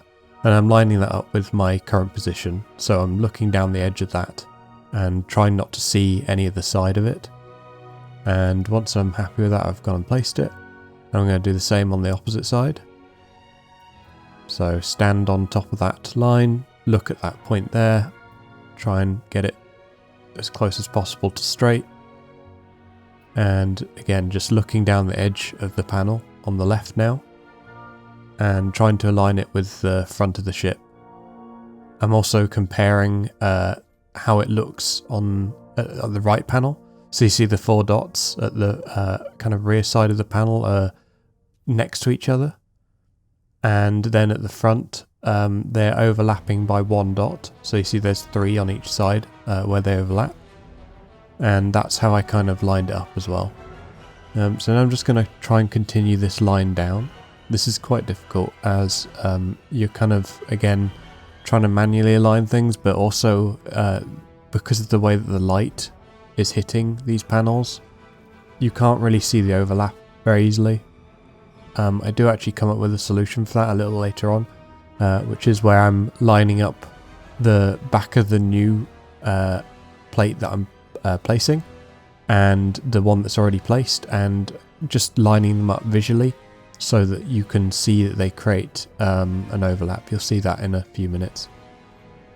So yeah, just slowly walking down the edge. I'll also go back and compare and make sure that I am still kind of in line. I've just hit an issue now where you see the central panels are getting in my way, so I'll just place out the right side first, and then I'm going to go ahead and delete some of those central panels because I need them out of the way to be able to place these panels.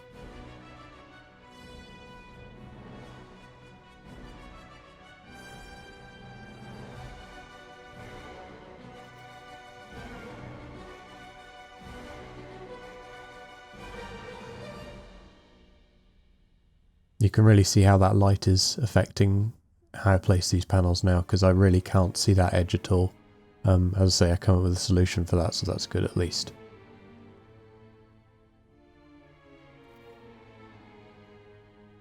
And there's the point where I'm hitting it on this side. I actually made that central piece slightly offset to the left, I believe. Or no, it would have been to the right actually. Slightly offset to the right.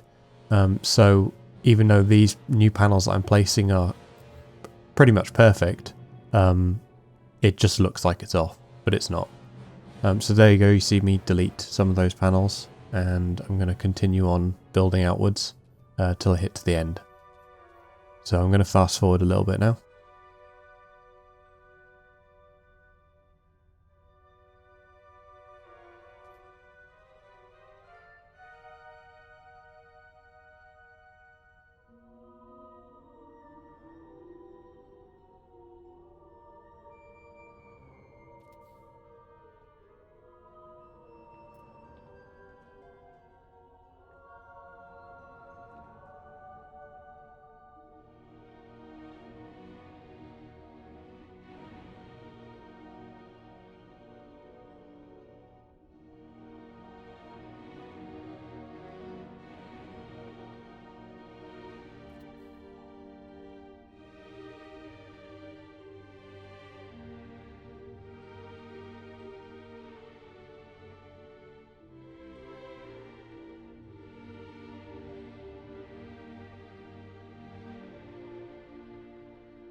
as you can see, I've hit another issue now, where the two panels are getting in the way of each other, and I need to give them a little bit of an outward offset on them, so I'm now just doing that on these ones.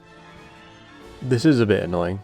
I would like to have been able to make them go into a sharper point, but I can cover this up a little bit with the panels I'm going to be placing on the sides to cover up the kind of the light pieces, the light line that you see on these panels. So yeah, this is just going to stagger down. I was trying to think of some solutions, but really this is the only way to do it. You can also see how I'm doing the alignment now. I'm kind of getting that edge. You'll see in a second. Oh yes, I was just trying to see if it's the same width as them placed sideways, but it's not. So anyway, on the left side now, I'm going to just quickly line up manually, and you see how that edge between the two panels is slightly off. So I'm going to be using that. Let's see if I do it again. Yep, so you see there, I'm just comparing and seeing if there's a kind of one side is more further apart than the other, and then I place my panel. So every time I'm going to do this basically is check that.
You see, when I look up like this, I'm basically aligning myself with the top of the ceiling up there.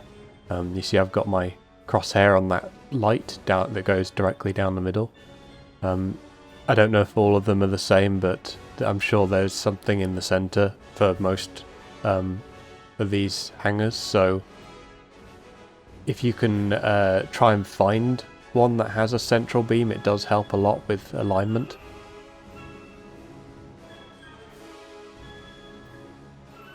I'm just going to place these two final down. You can kind of see that I've actually gone a little bit, I'm actually going straight in line. This is because I've kind of reached a point where I literally can't get these panels any closer without them just interfering with each other.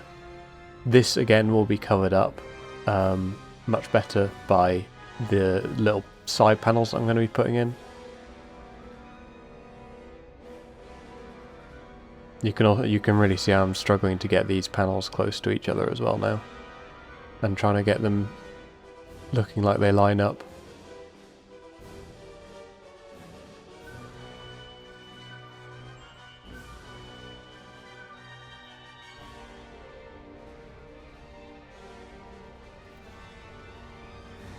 And there we go. Now we're just going to check down the central panel and see if it's offset in any way.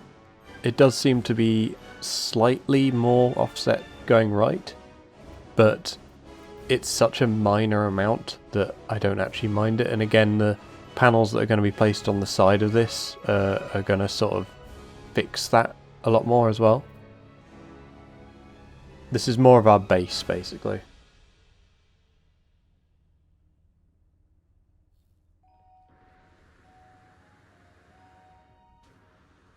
I'm just checking how it looks now, just flying around. So now that we have all the top panels down, we're going to remove all the support ones. And you see now there's a big gap either side. So to fill this in, we're going to have to put some new support ones underneath. And the idea is to just use the angle of the top 2 panels to place new panels in those gaps. I'm just looking to basically remove any areas that feel like they could have air run through, honestly. This is a spaceship after all, right?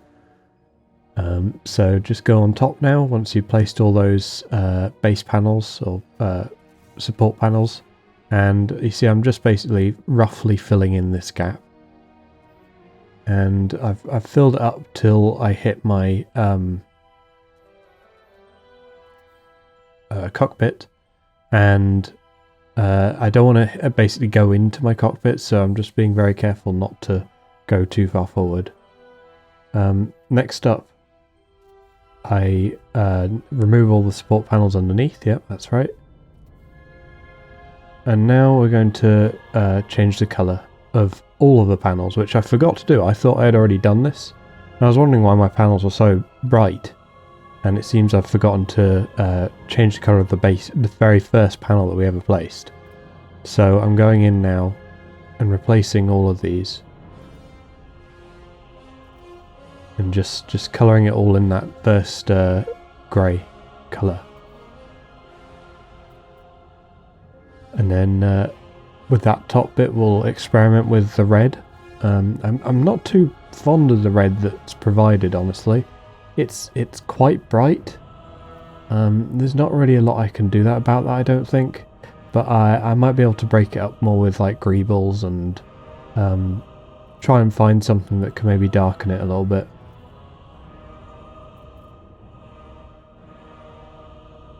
So as you can see, I'm just going to continue on making sure everything's been changed to grey.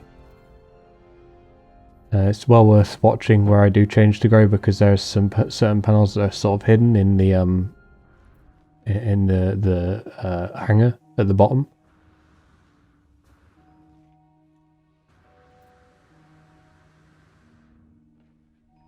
Getting near the end now.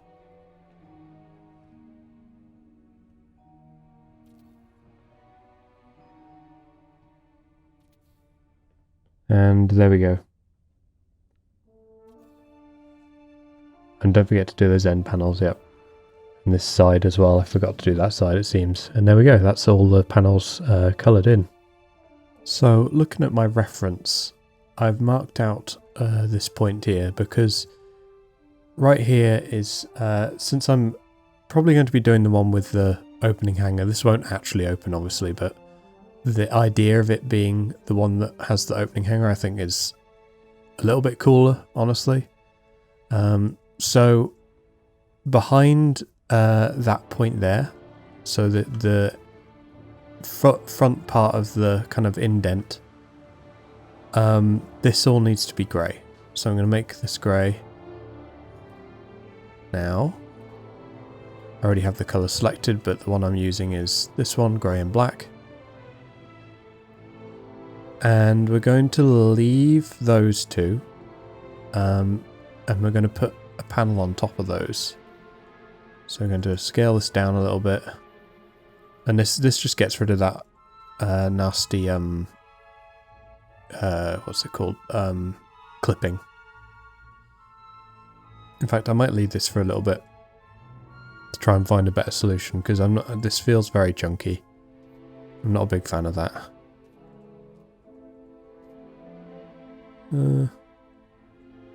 Let's cover it up and then see. Oh god, it's very difficult to get in the middle. Same up again. Yeah, even that's not quite there. It's hard to tell what is aligned and what is just panels being misaligned, so we'll try that for now. And then fill in these ones. So these stay grey. The reference shows these as grey, so I'll keep them as grey. And these are going to be difficult to place. So let's get a top-down view. And align one line. Yes, so there's a sort of indented line, not the main one, but the one to the left of it on this panel, the main panel that I'm holding. And I'm sort of lining that up with the line that runs down the red panels. So let's go with about there. And the same again, get myself lined up with that.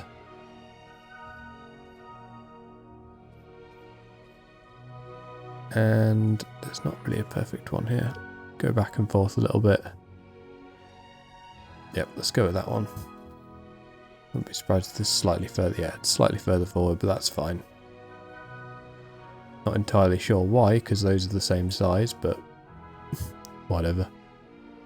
And now we're going to fill in the side panels here.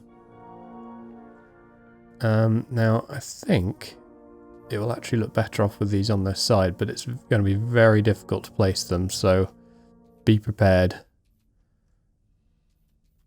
Oh, crumbs. I'm also going to scale these down till they kind of just cover it. Yes, it's going to be very difficult to place these, but it's all worth it. There we go. If you make it just the right size, you can see the red peeking over. And that's kind of perfect, I think. So now we just have to keep doing this all the way along. Crumbs, this is difficult.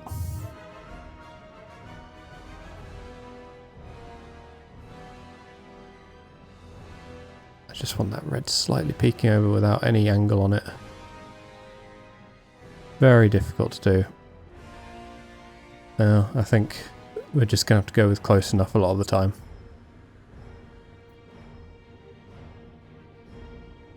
As long as they roughly create a straight line, that's the main thing really. You're never going to get it perfect, honestly. Having them overlap's also fine. We don't really care too much, honestly. They're not super important to be just perfect. And it's probably easier to align them with them slightly overlapping, so... Wow, this is difficult. There we go.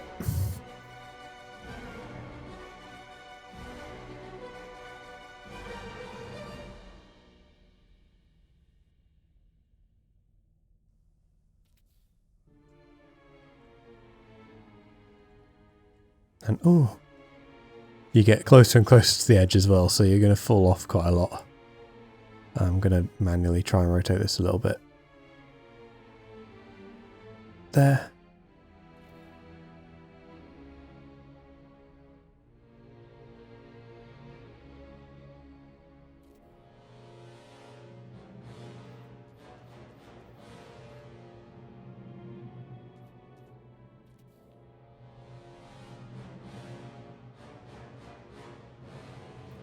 And suddenly this piece isn't wanting to be allowed to be placed, so I might try and copy this one.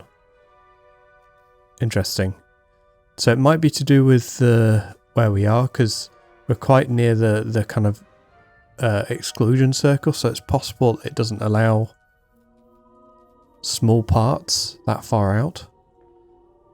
So in this case, it might actually be better to do it like this. So we'll do it up to the point that about there. As long as we're covering up those lights, that's the main thing that we care about, honestly.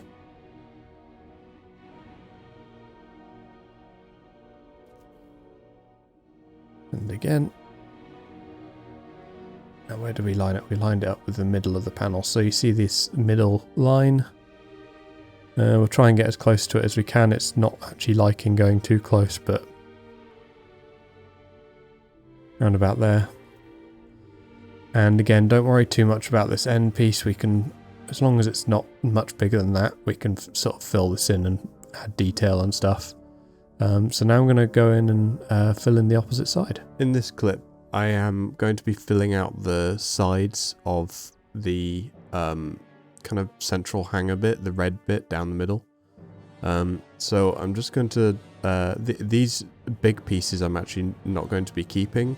But I'm just using them at the moment to just line up, and I was basically trying to make it taper down, but I realised that it's going to be very difficult to make it taper, so instead I'm just going to fill in the sides with this, at this scale, the storage panel that is, and we're just trying to make it just line up with the top of the red panel. And then we get to a point where we can't actually place it like that anymore. And I've actually gone and placed it on its side instead. So it's just basically filling in that gap and getting that sort of light hidden again. Yeah, I find that this light is just generally not going to look good ever, so I tend to cover it up. There's only a very few cases where I've actually left it visible because, yes, it's basically representing a deck or something, but that's it. So yeah, we're just filling that area in, and we'll go and recolor that in a minute.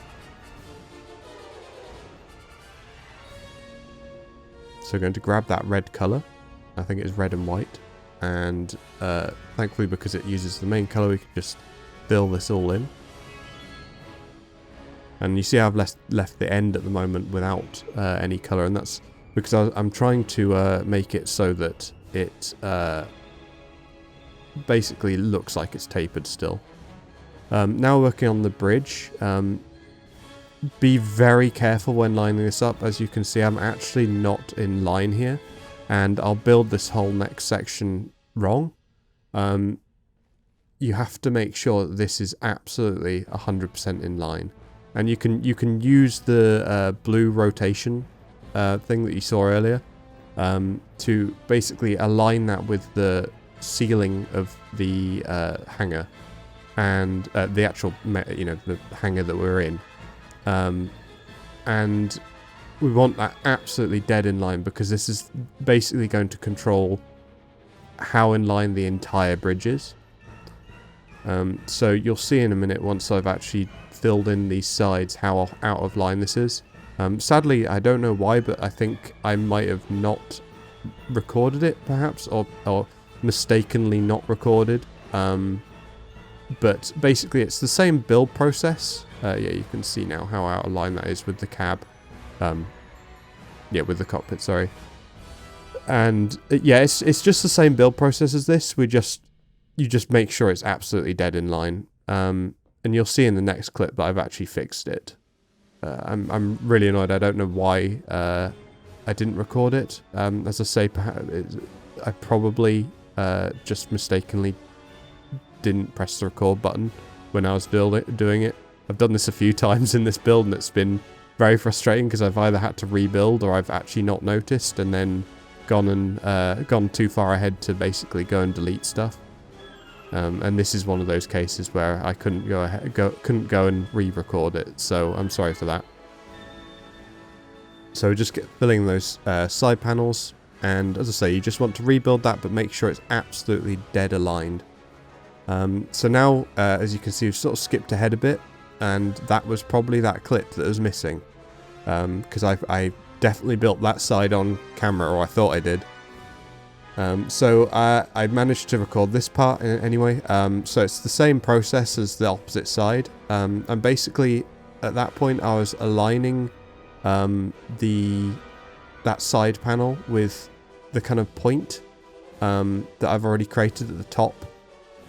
I'm just filling in some edging here, so this basically covers up that ugly part at the bottom. It's very important to place this in first, because you won't be able to place it after you place those side panels. And in fact, you should have this go all the way along to almost the back of the ship, basically till it hits the back of the panels, and you'll see later that I have to actually delete a bunch of things. So yeah, this is the part that I was talking about. You're sort of aiming for that top corner, and the angle. I think I worked this out at. This is a 45-degree rotation, and also that first panel that we're kind of in the middle that we're looking at now, that was a 24-degree rotation.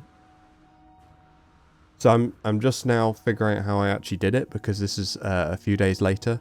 But this is actually the incorrect way to do it, and I'll delete all this in a second. There we go. So I'm actually using I'm actually going to be using a from the flat floor and angling upwards instead at that 45-degree angle. And this is how we'll try and align it. So I think I've done it. Pretty sure I've done it. Yeah, it looks like I did it. So now I'm just covering up the ugly panel edges with this fill-in piece. And yeah, this is where I'm realizing this isn't going to work out because I'm completely different on each side. I thought about just filling it in with detail pieces, but we'll actually go ahead and remove that in a second because it's just, I'm just not happy with it. And I really want that edge. As you can see, I'm sort of staring at it and going, oh damn, that's nice. So yeah, we're instead starting from the floor angle there, and it's basically a 45-degree angle, but you want to actually just align it with the side of that panel, really. That's the more important angle to align with. And now I'm just filling in that area there.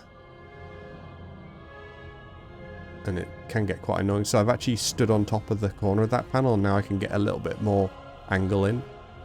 It was not quite as perfect to the other side, but it doesn't really matter that much. And we'll actually use this side now as reference to rebuild the other side, because we want to make them look as close as possible to each other. So you see, there we go, I've just gone and deleted it, and I'm actually going to replace this panel and using the same technique, standing on top. I'm just trying to make it reach a little bit higher. And yeah, you can see now I'm just trying to mirror what's on the opposite side.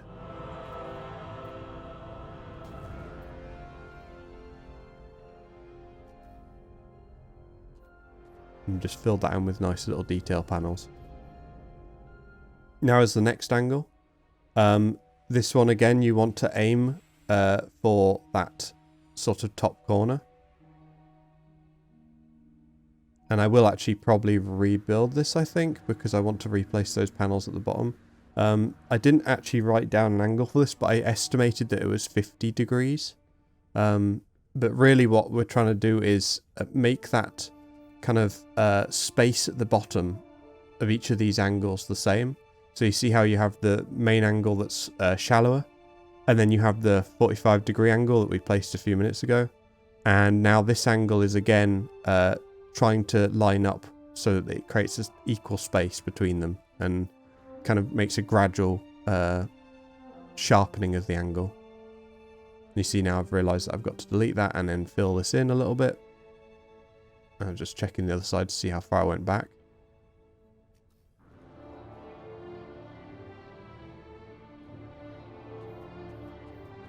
And those panels there that we just placed were the detail panels, the large ones on the face of the top surface, are the same size as the ones that we used to place the side panels in the first place.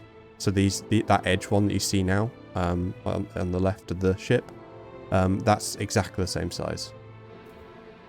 So now I'm just trying to fill in that back place so that I can place this, and I'm realizing the reactor is in the way.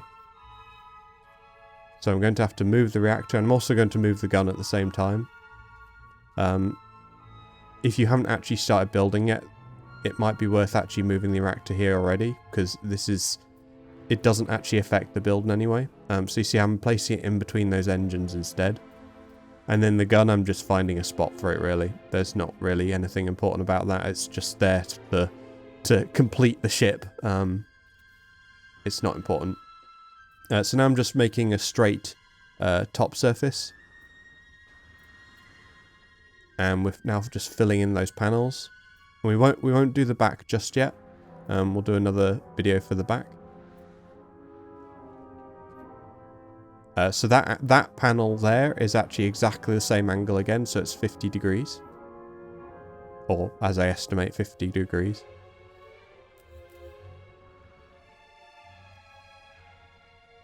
Now we're going to fill in those side panels finally, because it was really bothering me that they weren't done. So, yeah, there seems to be a new rotation bug added since I started this, so when I try to rotate these panels, you see how they're kind of fighting me. But yeah, I'm just filling that side panel, and again, just trying to cover up the light, and then that's it. I'm just trying to get that light to hide, basically. But we want to keep that top edge of that panel and bottom edge for this panel, because we're going to be using that to place those I can't remember what they're called, storage panels, I think they were, along there. We did this on the Star Destroyer as well. It just basically gives a nice edge and lip to the kind of panel join. I'm just deleting the support panels and then going around and doing the exact same on the opposite side, so putting down supports on the back.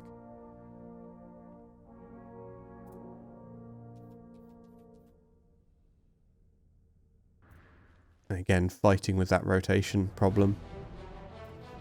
And now I'm just deleting those base panels, apart from that middle one. That middle one's fine. And placing one on top and one on bottom. And then I'm just making that, really sort of focusing on the angle more than the join at the edges, because I think it's kind of important. So you see how there's actually not a straight line on the left and the right. It's just where two panels join together to make a kind of, yeah, V shape like this. Very shallow V shape. So just get rid of the support panels again.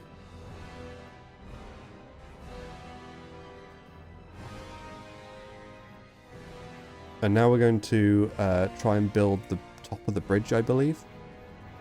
So I'm going to make these full scale, absolutely full scale, and then you see I'm aligning myself. This isn't too necessary, but it's always nice to be aligned. So you see I've done that up to 3.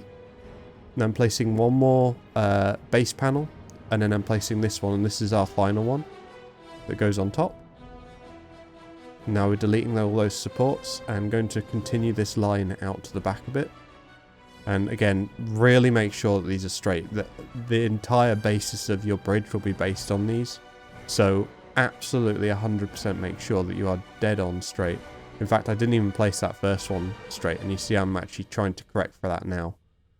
Yeah, you can see I'm like, oh no, that's not right. And there we go, deleted it and replacing it. Using those 4 dots as alignment again, and the kind of edges that where it clips over. And I'm just checking the front to see, make sure it's right. Now we're going to place 2 panels on either side of this. And this is what will hold our bridge up. Those are just going to be, I believe those are just the temporary panels. Yes, they are. Yeah. So now I'm going to hop off the ship so that I end up getting the snapping, the flat snapping. And I've duplicated another one of these just so that I get a fresh version that doesn't have any rotations added. And I'm just lining that up with the top of the panel and just making sure they're roughly at the same height. Not even roughly, they actually need to be very exact actually. So make sure these are absolutely the same height. And now I'm placing a panel on the back of each of these, aligning it with the dead center of that panel. You can see... you'll see now, you see that sort of like dot that I just circled, well, that central point. It always helps to stand on top of things so you can see the whole thing. But I'm just, yeah, I'm basically making this as perfect as possible.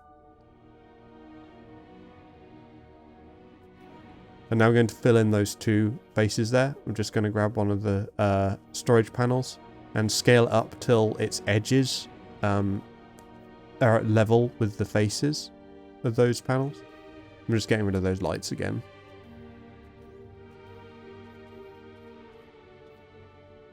Now we're just doing a little bit of detailing whilst... This is basically, I use this moment to kind of think about how I'm going to do more difficult parts. So I was thinking about how I was going to do the bridge at the moment. And you see I'm just filling in those little areas, and it really helps to just give your brain a little break and imagine what you can do. So I've decided on what I'm going to do. I'm going to place duplicate one of these panels, and again, align myself absolutely dead center. I actually get this one slightly wrong. This one I get absolutely perfect. So place those down. Or not.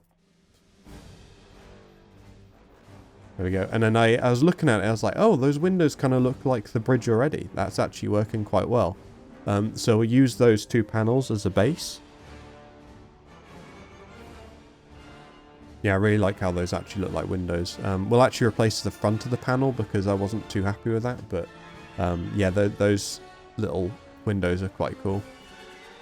Now we're just placing one on top. I believe this was so that I could expand out the bridge a little bit. Oh no, I'm not doing that. I think I'm now thinking of how to make that curve at the front.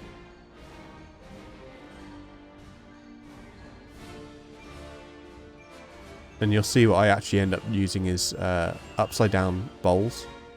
So they kind of work really well for it. So now I'm just aligning myself with the center again. I think I'm going to extend the bridge, I believe. Or add a new layer on top, potentially. There's a lot of experimenting. So I used the edge of the panel there to basically walked up against it. And then basically waited for that panel to go red. You'll see in a second, it goes red there. I'm just finding that absolute point. And, I've actually deleted the bottom panels. That was because I wanted to add this section underneath to basically expand it up a little bit. I thought that the bridge was a little bit too low. And you see now that's at a much better height. And it also gives a little bit of density on the bottom of the bridge. So now I'm just expanding the bridge out backwards.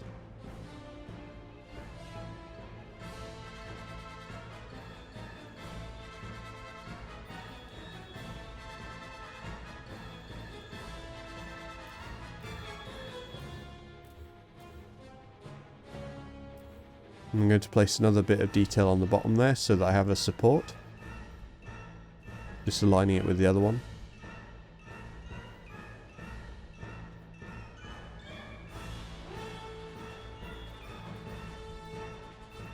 And I think I custom scaled those a little bit, so I was kind of basically making them line up with the very bottom of that, the top panels. So now I'm adding the back of the bridge, and it has this sort of like thicker part. So I'm using these to represent that thicker part. And now I'm going to experiment a little bit with how to make the kind of curve. There's like a little sort of, well, it does literally look like a spool on top of the bridge. I'm not actually sure what they're for. Maybe someone in the comments can tell me what it's for, but yeah, there's this little detail on top. I've actually placed those a little bit too far back, so I'll probably be removing those. Yep, there we go. And I'm now going to just expand this out a little bit with a couple of these. They are the same width as the panel. Placing down 3, and I'm basically just making their tops very slightly overlap, and so that they basically create a flat texture on top. Now we're just adding a little bit of detailing, so adding a fan here.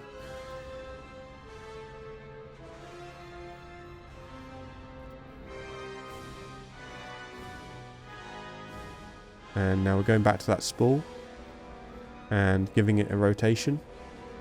The rotation is 18 degrees.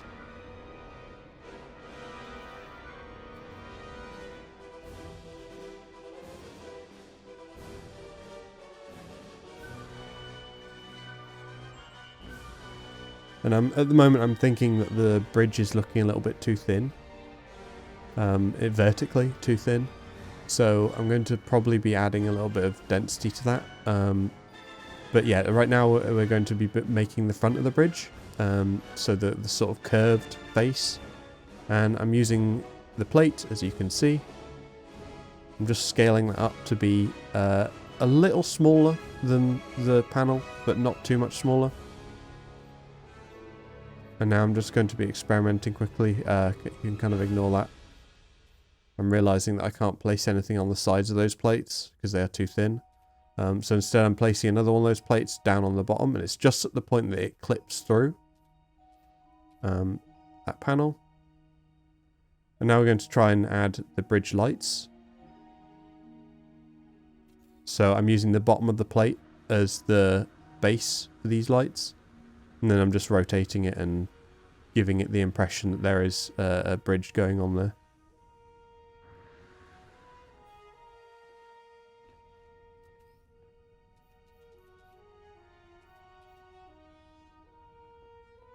Now we're going to just fill that gap in because there's a bit of a gap. So I've actually deleted that bottom plate, but we will bring it back.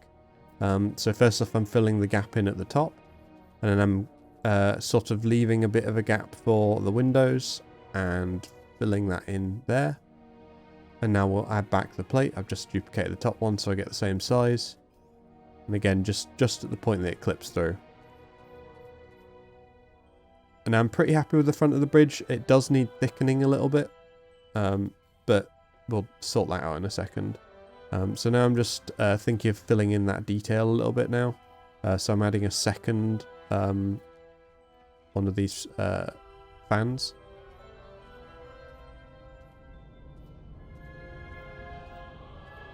And I believe I was just recoloring it then. And I realized I didn't like how the top surface was showing. So I've flipped one of these plates upside down. And now I'm just going to align it with the top. And then that just smooths it off a lot and gets rid of all those little junky bits inside. It also gives it a little bit more thickness as well. And now we're just going to fill in that bottom section because again it looked a little bit too thin. So this kind of helps with the profile view of it.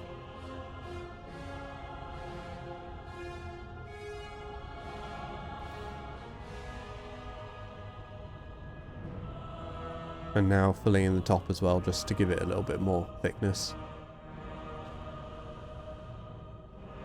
We're placing 2 of these panels either side and sort of scaling them up to the point that they just flip over the edge with the base panel. And I'm aligning them with the edge of this edge of the one that I just placed to thicken it.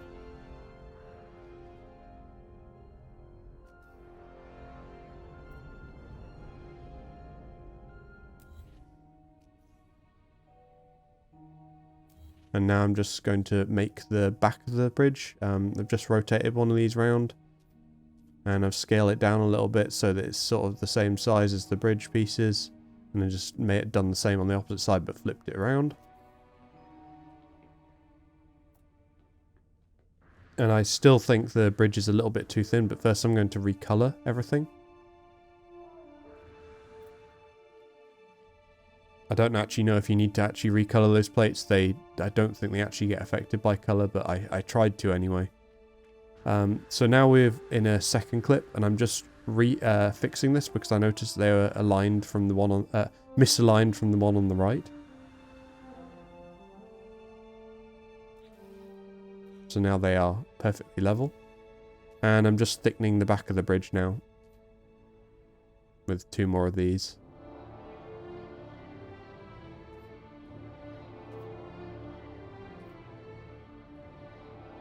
Now we are filling in those side panels with storage panels, like we did on the Star Destroyer. Just place these along the side like that, and we've got this roughly the same angle as the top. It doesn't need to be exact, but you want to try and get it as best you can. And then on these downward edges, you really want to try and get this accurate because you don't want it to be going off from what it looks like on top. Now we just fill in that side, and it will just be repeating this process all around the ship. I always find when I'm placing those at the end, it's better to place that end one first, because it gives you that kind of basis to then fill in, rather than trying to align yourself before you get to it, because that's far more difficult. So again, we're just filling in this on the opposite side.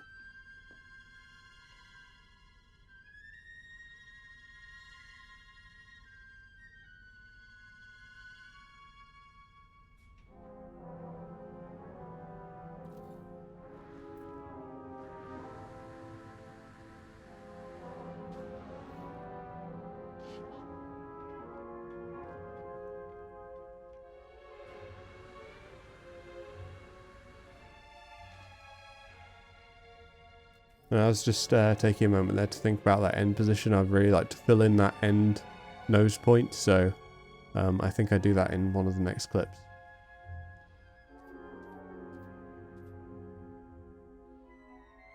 Again, you see how I'm sort of going to the edge first. Very important. And filling in that bottom panel.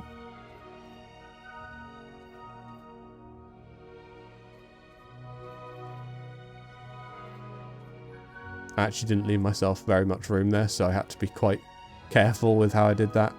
So be careful when placing those ones that you don't fill it too much.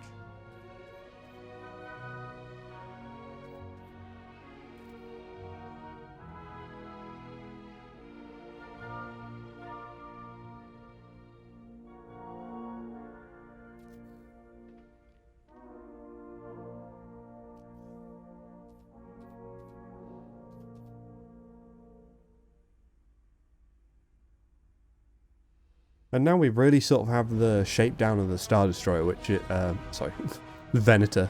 I suppose it is still a Star Destroyer. And so we're just going to fill in that nose point now. And something happened here. And I actually fixed this in the next clip. But I don't know how, but this was somehow placed not attached to the ship. I'm looking at the recording now and I don't see the point where it wasn't actually attached. So it might have just been a bug. But I see this one I'm maybe placing out. Ah, it's those ones. So I've placed that top one outside of the area. You see how I don't have the orange thing telling me that I'm within my ship's boundary? Yeah, it's just appeared now. You see editing on the right side there. So these pieces will be attached.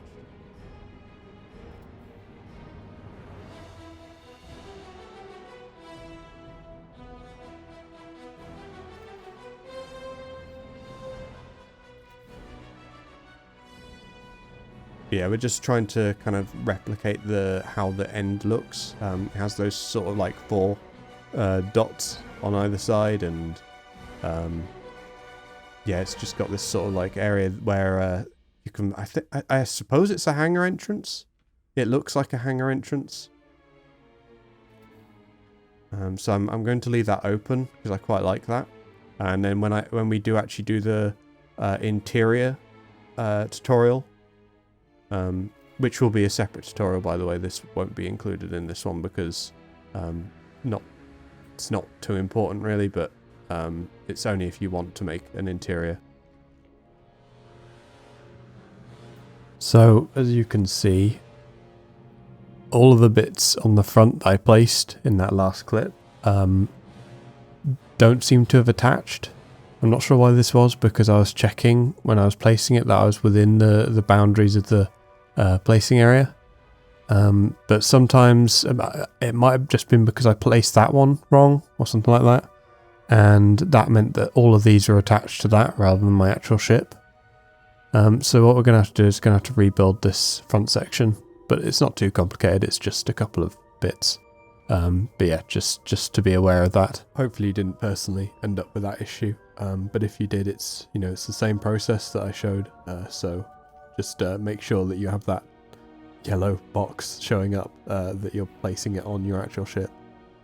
So now we're going to do a little bit of greebling along the sides, just to sort of take us away from just making structural bits, because it can be quite frustrating just making those structural bits. And greebling's fun. So yeah, it's pretty simple. You just we're basically just grabbing bits that we feel kind of look like the side of a ship.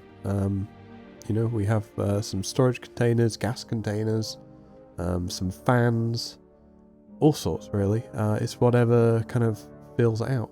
That little gap there, it's roughly in the middle of the ship. Not in the middle of that kind of first V shape before it gets into that bit that we're just hovering over a second ago there, that bit. So it's bang in the middle, and basically that is going to be where one of the guns goes. One of the main guns actually, so it's kind of important to have it there, I think. This is just me making the hangar, and I've decided to go with a force field effect. Now I'm not too happy with that central bit on it, but it kind of gives the idea right, and I'm okay with that, I think. There's probably a better way to do it, but yeah, it's just, doesn't really matter too much, honestly, and it looks okay. Just more greebling now, using the same pieces again, filling it out slowly. Make sure you don't actually follow that angle with any greebling, because what we're doing, or what the actual on the original ship is showing, is it's cutting into the deck. So it's not actually changing the angle of the deck, which kind of means that all the decks will always be horizontal at the same height, which makes sense, right? So here's a few windows I'm adding, or what looks like windows. Obviously this is just a illuminated sign, but it has the impression of windows. And a couple of these as well, which look, the wall light, which look a lot like windows too. I am about to make a mistake a minute. You see how I'm placing them on, you'll see in a second. You see I'm placing them on those grey 4 boxes, like that, and that one. Those are considered disconnected, so do not place them on those boxes. Can't place anything on those boxes actually, as they end up disconnected from your build. And you probably will find that there are things that do get disconnected, and the only way to really solve that is to kind of go into the actual building mode, as in for the actual Corvette building mode, and you want to just like kind of hold yourself inside of one of the panels, and you can then kind of see the red outline that shows up around them, but it is very difficult to see them, and it's annoying there isn't just a cull all disconnected panels, because that would make it a lot easier.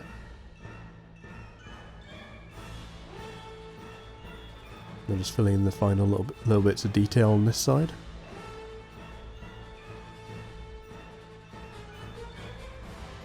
You basically just want to cover up any bits that show that flat panel, but you know, also that flat panel isn't the worst thing in the world. If it's there and you can't think of anything to fill it with, don't worry. And you can see with that gun, it's I should have mentioned this earlier, but it's 2 of the gas canisters for the barrels, and then it's a storage box for the main body of it, and a gas canister on the front, and a little light at the top. I'm sure you probably could have worked out from the video, but you know, I'm just audioifying it for you, so you can know that that was my thinking. And we're just adding a little kind of step in there on that little bit, just because that's how it is on the ship. It kind of steps in a little bit.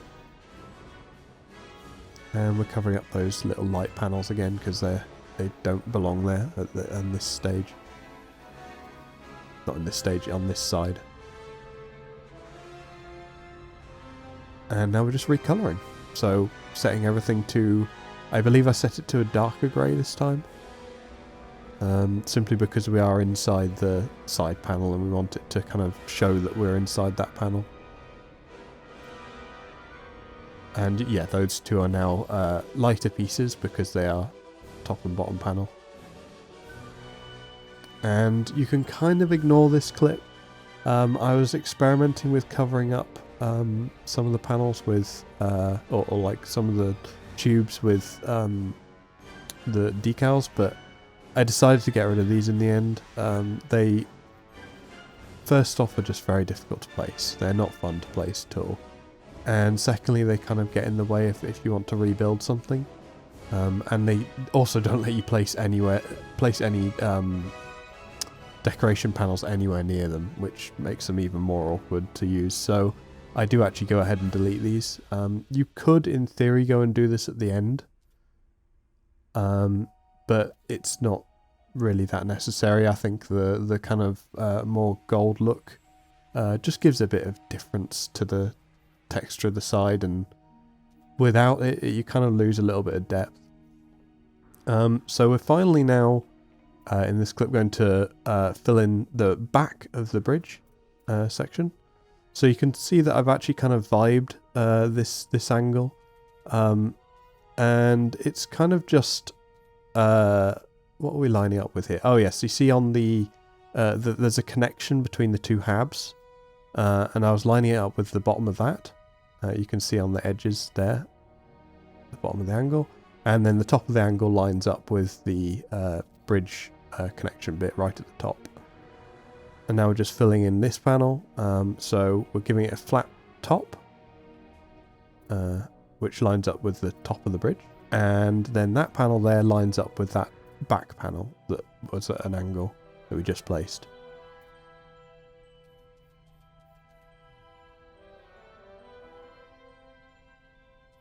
And there we go, done it on the opposite side as well.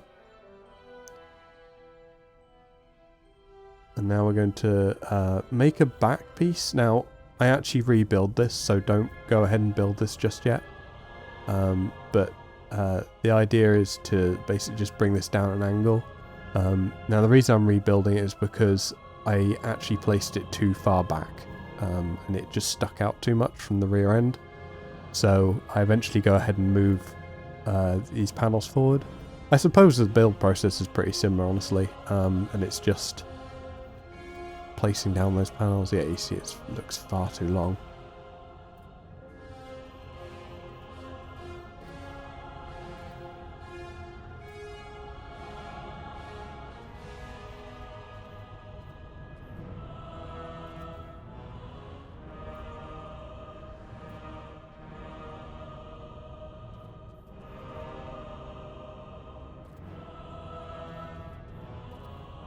And again, this piece will actually be deleted, but I'm just going to place the angle down now. So I've given myself a base, and now I'm just going to manually rotate it till it matches the angle of those two side panels. And I'm going to place one on top again to give that a flatter structure. I'm not sure what happened there. The rotation just went completely whack. I probably should have at that point realised that it was going wrong, but it's fine. The general idea of how everything will look will be pretty similar, but it's just moving that panel forward in a minute. Yeah, you see I've looked at it now and gone, that is way too long. It shouldn't be like that. I'm also looking at my reference and going, yeah, it's far more compact. So, you know, it's like I said before, I'm using this as like a kind of filler moment where I'm thinking of how I can make that work, the back bit. So I'm just going to fill some panels in and just think about what to do whilst I'm doing that. You can go ahead and fill in those filler panels because those are fine, and the same with these ones here.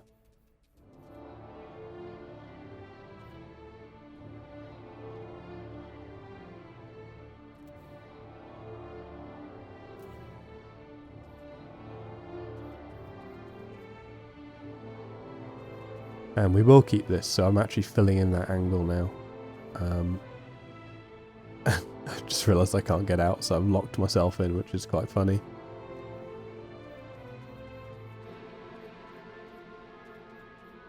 So what I did there was I actually just picked it up and then right-clicked to deselect it again, and it placed it in the same spot.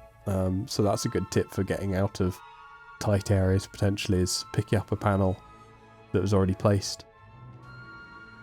So now we're actually rebuilding that rear structure. So I'm going to replace the top, so it's a little, well, quite a bit further back. We've gone about halfway in closer. And I've kept the panels there just for the moment, just so that I can place the support panels down. Because otherwise I'll have to do all that again, and there's no point doing all that again.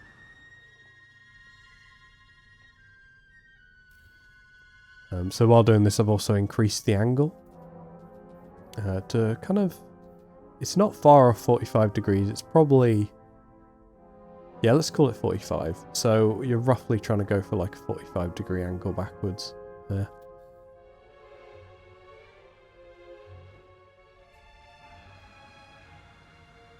I'm just getting rid of all the support. And again, we're just going to place that face piece down. And try and line ourselves with that line on the roof again to actually place this correctly, because yeah, it's quite difficult. So this time I'm actually going to use the hab as the base instead, because it actually works a lot better. And using the back of the panel to fill that in. Again, using that same trick to get out.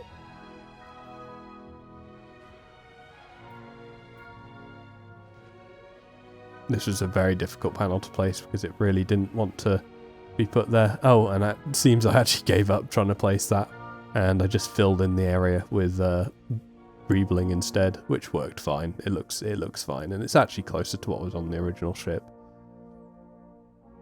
And now just replacing those panels that we placed before, and now that's a lot better. That's looking a lot closer. Just recoloring it now.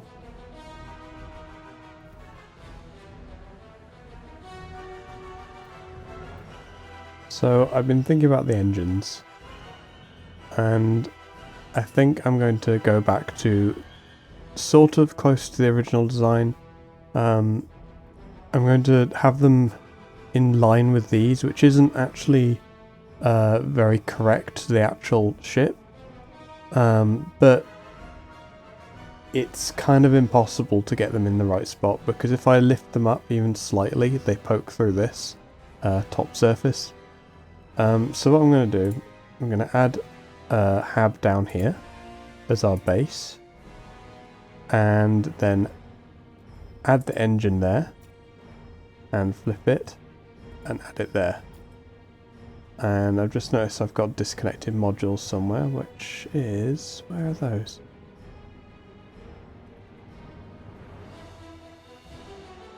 This is always frustrating.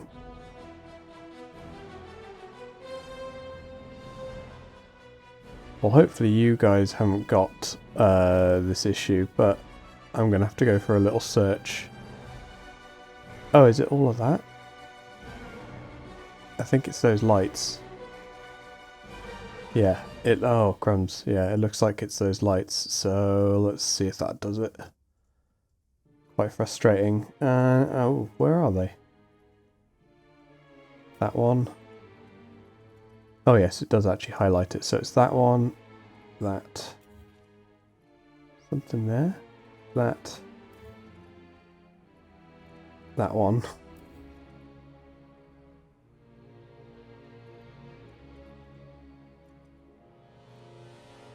Very annoying.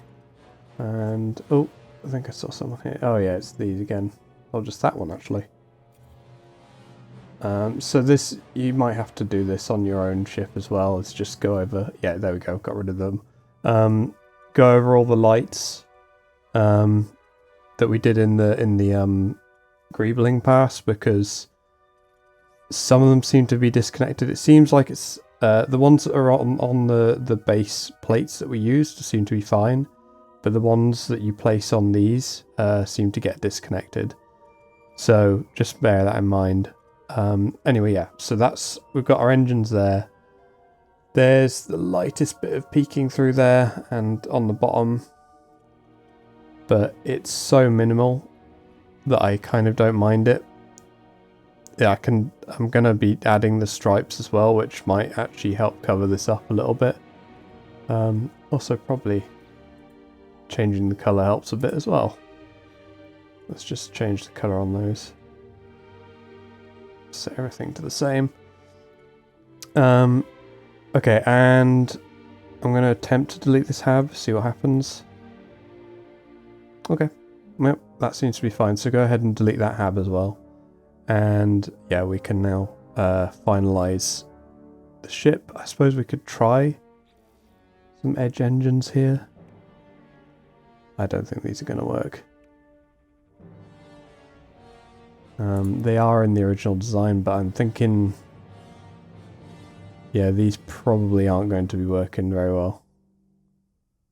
We could offset a hab.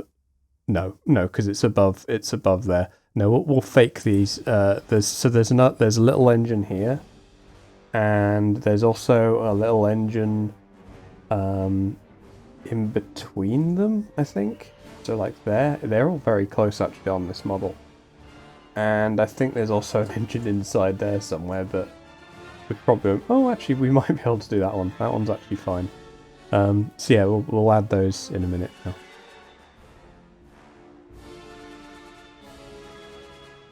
So I think I've found a interesting way to make the little engines. I just had a little bit of experimentation right now. This rolled canvas, it makes pretty much the perfect shape for the engines, so I'm going to use this. My plan is actually, first off, let's grab one of these and place that down there, and all I'm doing at the moment is just basically thickening out that little bit there so that the engine doesn't clip into the side. So I'll do the same on this side. It was about there. And then let's grab that roll wherever it was. Oh, is it in this one? There it is. And we're going to expand it all the way, full size, absolutely maxing out. And just going to stand about here and then look up, and basically when that left top corner is in line with the hab, we'll place it down. So we'll do the same on the opposite side. And what else should we line up with? We'll use, when it's lined up straight, we'll use that in between those 2 points on that piece there as a reference. See where am I roughly pointing? This is just so we get it the same on the opposite side as well. So we're going out till about there, out there. Perfect. Now, obviously that doesn't look great. So what we're going to do is we're going to use the decals. And you see how the decals actually go on top of these things. So what we can do is we can scale the decal up. Right up. Change the colour of it to this one so that the outline on the decal is black and doesn't show up as well. And we'll just start sort of covering this engine. Actually, let's try a different colour actually. Oh, plug it. Let's see.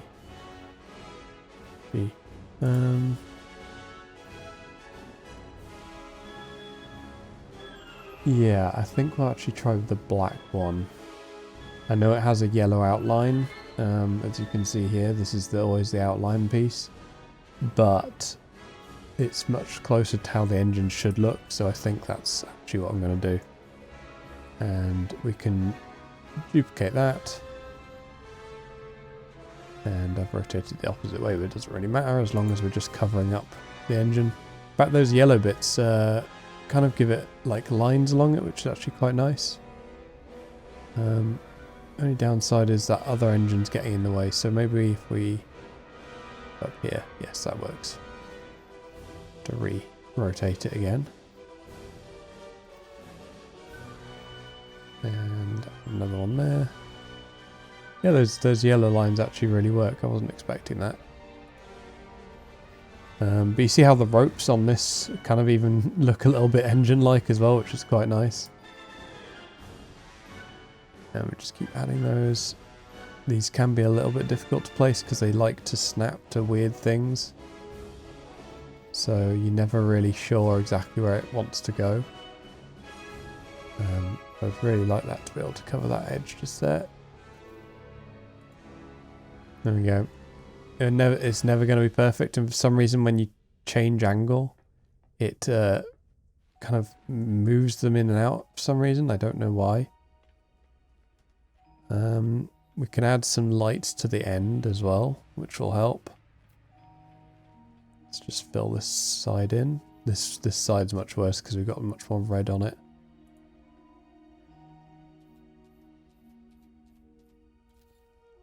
Fortunately, I placed that first one a little off, but it doesn't matter. Oh, apparently my rotation wheel only goes one way. There we go.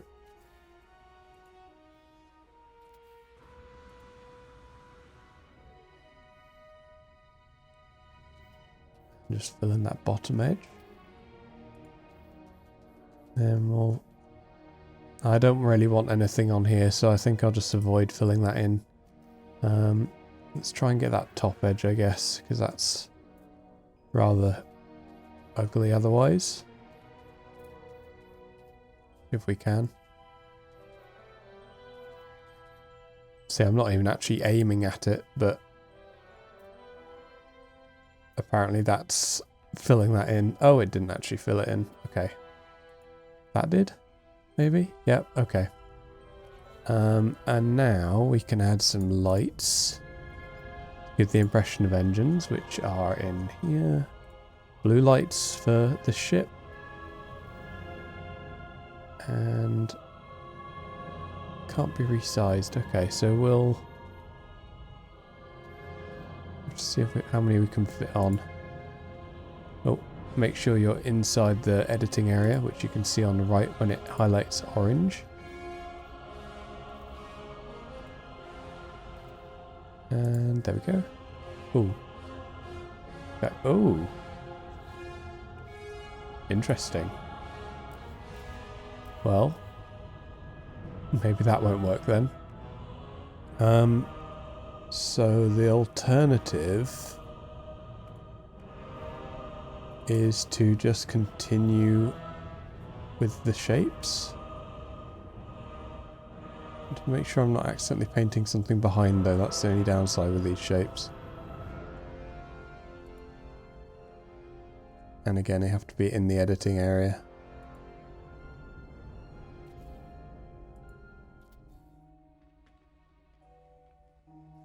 Yeah, it's not the best, but the shape was right, so that's why I chose it.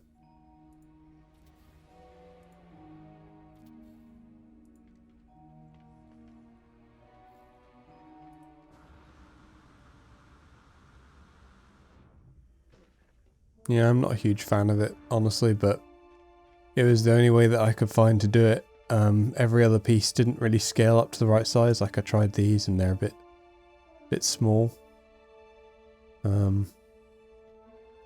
Yeah, it just there isn't really a good option. But there's one little engine that sits around about here as well, so I might use these for that.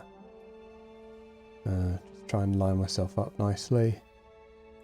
Put that there, so I'm using that edge there and lining up with that. Yeah, that worked out quite well actually. And we'll do the same this side. And we'll rotate it around because it's got a nice pointed end on one end. And we'll again line up with that engine just there. Sit down and hopefully, oh dear, okay. Well, those placed in two completely different places. Interesting. Oh, and I can't even delete them. Oh, I can from down there. Okay. So I'll just remove those again, I think, because they don't seem to want to place in the same spot. That's fine. So next up, we're going to fill from here up to about there in. But it's on an angle down, so this is going to be an interesting thing to try out. So I'm going to experiment with some things and then come back. Very sorry, but I was not recording, which is quite frustrating because I've done a little bit. So I decided that the angle wasn't really possible to sort of go from there to there. It would just be too complex to fill that out. So instead what I've done is I've just basically added, much like how I did these edges, did them along there, and then I've just given this one a slight rotation just to give the impression that that angle's there. Obviously did the same on the opposite side. And then there is these sort of slopes on the model, which slope upwards. And the way that you do these is basically we get that angle first, and then we're rotating it up like this. And in fact, we can rotate it like that as well to give ourselves a little bit more sort of back surface area. And now I can't get in there, which is great. But basically imagine we're doing this inside the engine area. So I was built out by 2 like this, and you see that lines us up, so we can get rid of those ones, and then we can place these front faces. I've got the angle a little bit off, but you can see roughly what I mean. So we can then place the front faces along here. Obviously you want to line it up with there so that that gets covered up, and then I just simply grabbed this thing and scaled it down, and then placed it, rotated it a little bit, and placed it along there basically in 3s. I might actually now increase that to a 5, I think, because I think that'll look better. So I'm going to actually put 2 more there, offset them a little bit just to give it a little bit of interesting shape. And we'll do the same on this side. Just make sure I am actually recording this time. Yes, I am. Can't believe I did that. And let's place those down. And this one can be double long. That one could be half as long. Yeah, it looks pretty good. You don't need to worry too much about the shapes, you know, it's just trying to make it, give it some detail basically.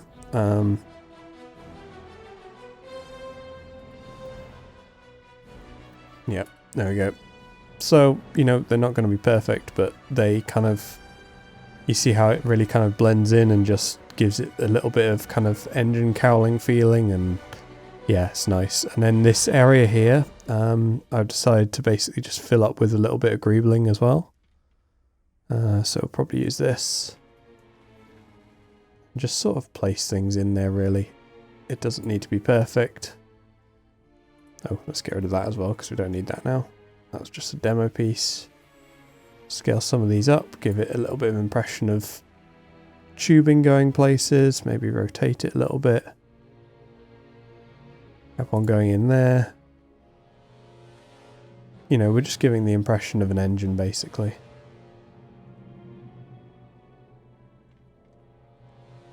And the hitboxes on these real engines are very annoying because they are different for some reason, depending on which way around they're flipped.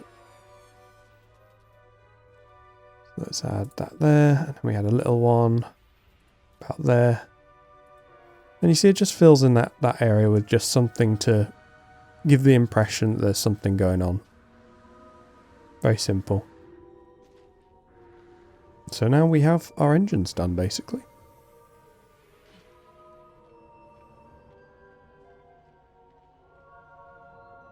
Now we're going to work on the guns.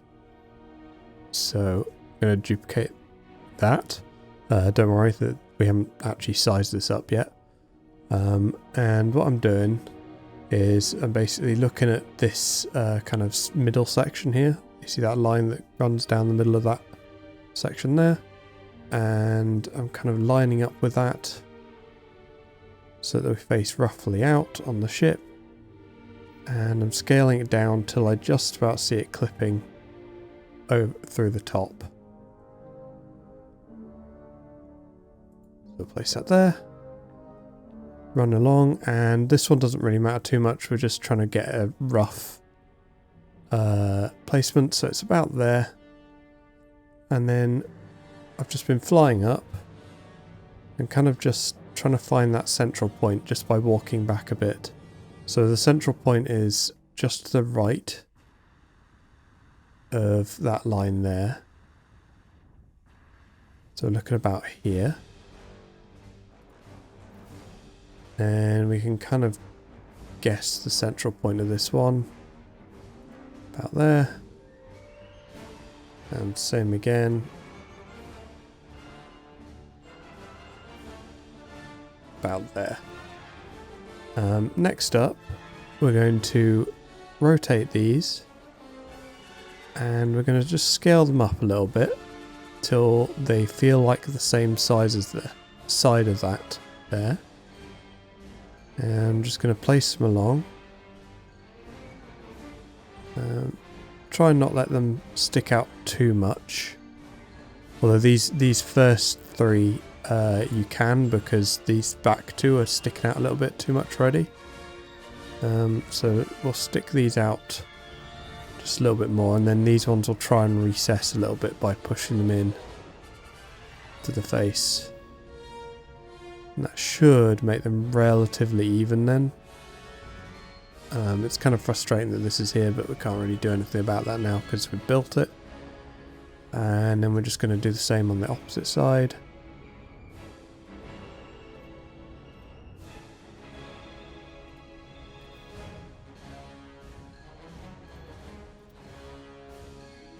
Filling this out, and you see that the back side of this actually doesn't have a texture, but we'll fill that in a second, so you won't be able to really see that.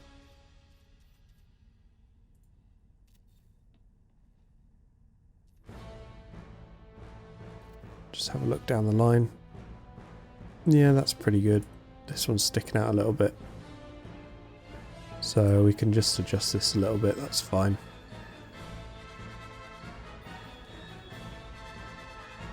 Maybe that there instead. Same with the opposite side. Line up top. Give that a check. There we go. That's pretty much straight, which is perfect. And then we fill them in with one of these fan pieces. So what I'm doing with the fan piece, I'm basically placing it on that right angle face there, so the one that interacts with the ground bit. And then I'm basically just scaling it so it sticks out the top and is just on the edge of that ground bit. And placing that down. Oops. The number of times I've fallen through that gap there whilst trying to build is quite hilarious. Another one there.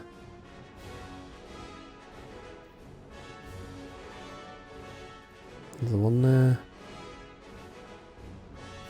Now these ones obviously stick out a little bit more, so we can scale these down a bit.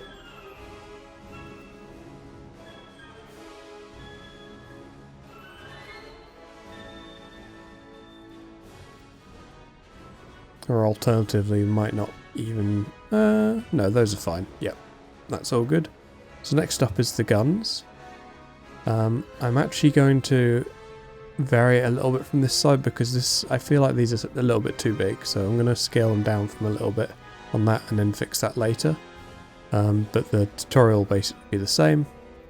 So I think about this size is actually more accurate. Maybe a little bit bigger. Yeah, for the main body, I think that's about right. So we'll go with that. Oh, and I forgot to do something on that first one. So we have to rotate it a little bit on... Oh, which axis is it? That one, I believe. Just so it's aligned with the body of the ship.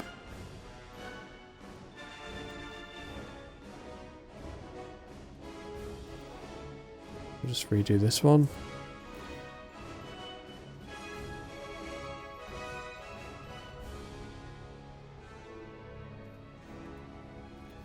Okay. So that's all our guns placed down. They're relatively straight, although it doesn't matter because obviously, you know, they can point any direction and don't necessarily have to line up. Now we're just using one of the gas canisters. And I'm going to scale this down obviously now to about there.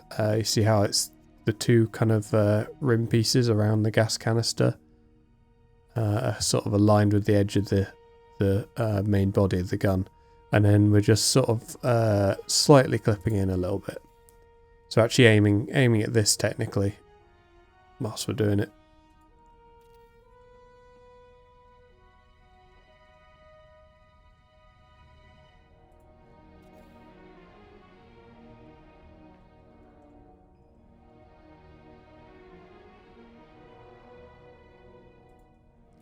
Okay, and then finally, for the guns, yeah, that's a much better size. I'm far more happy with that. Oh no, not finally just yet, but nearly finally. We're getting the vintage teapot. And then, not rotating it that way, because that's wrong. Rotating it this way. And again, I'm going to have to scale this down a little bit.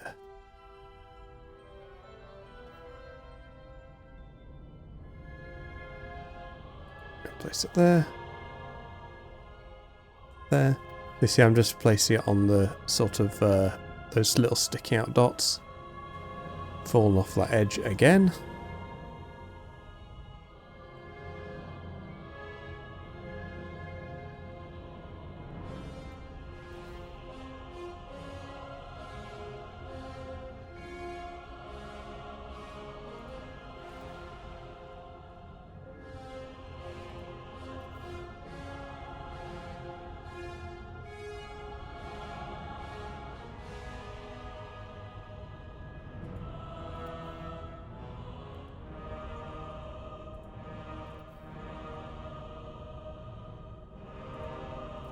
And then finally, again, I think I've changed my mind a little bit on what I did on the other side, so I think I might use these, scale them down, really scale them quite far down.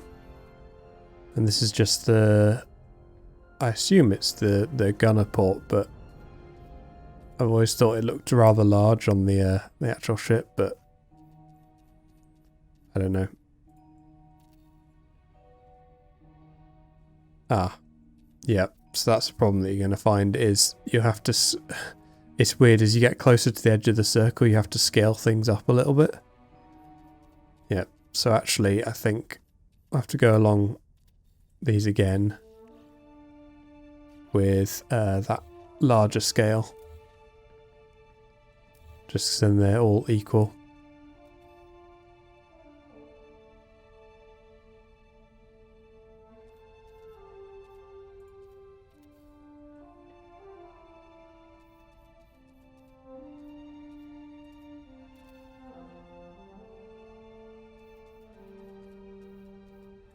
There we go.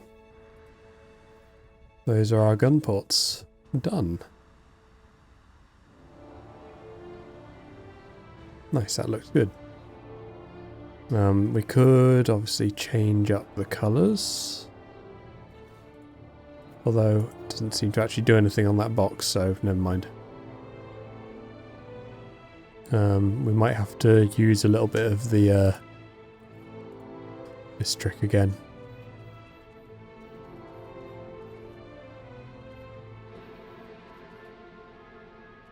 And we'll go for the black. Try and line it up as best we can. And this just kind of blends it in a bit more. And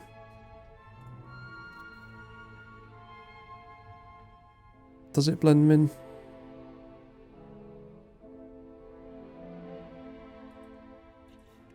Might actually remove that. Yeah, we'll just have them natural. I think that looks probably the best. We're now going to add the red detailing, red stripes on the sides here. So we're going to remove all the inside panels from that area and leave the edge panels, as we don't want to get rid of those because those are already lined up and look nice. So I'm just giving myself a little base to place these details on. And we're going to use the storage panel again and just clip it through the surface. You can kind of see how much I've got it clipped through. And this first attempt is actually going to be a fail, because what we want these to do is line up with basically the straight line of the hangar rather than the angle of the back of the ship.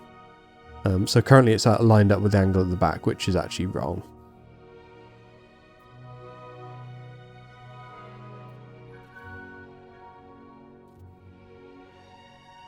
Regardless, this did actually help me kind of work out how far apart I want the panels, so it's not entirely wasted time.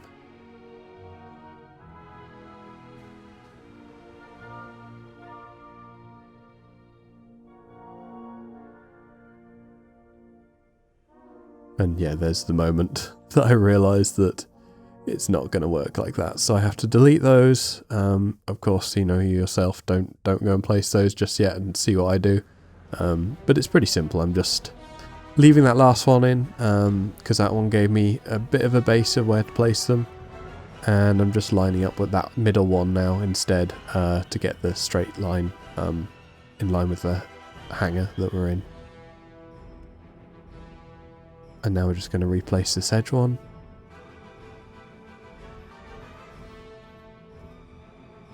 And fill in the middle one again. And I'm kind of filling it in to the point that it hits the edge panel. So you see how it's just on the corner of this detail is just touching that edge panel. And we're going to recolor them and fill in the gaps. And depending on how well you place down your support panels, it might be easier or harder to place those filling in panels. And now we're just going to repeat that on the opposite side. Oh, we're actually going to first remove all of our support panels as well. And now we're going to actually repeat that on the opposite side. So the way that I did this on this side now is, well, first off we need our support panels again.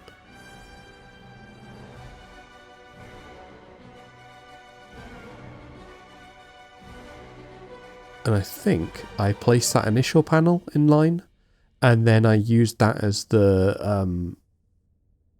kind of guide for the next panel. So you see I copy this one over. Oh no, I'm actually placing it manually like that. Interesting. So I must be using something as a reference. Ah, yes, I see. I'm using that as my reference. It's that edge there. And that was in line with the top left edge, was in line with the top left edge of the base panel. And then the back edge was in line with that kind of bit that clips through. And now we're just placing down the actual panel itself, the actual detail panel, and doing the same gap as the other panels.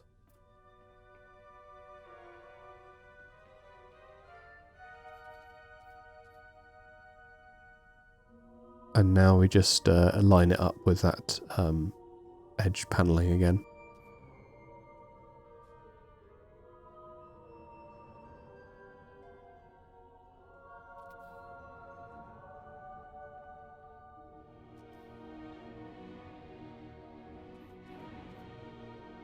And there we go. So right at the start of this clip, I just want to point out that I accidentally forgot to record. So what you can see I've done is I've removed the absolute front part of the red stripe that runs along the top of the ship. And I'm just now experimenting with some ways to redo this, because I really didn't like that it continued to be so thick at that end. So instead what I did was I placed a single panel at the end instead. Make sure you get it all centered up and everything, obviously. And now I'm just going to fill in the sides of that panel, and these will probably be red. I believe, if this is the method that I went with, you might need to watch through this clip quickly to make sure that this is actually the final method. I think it is, but I can't remember.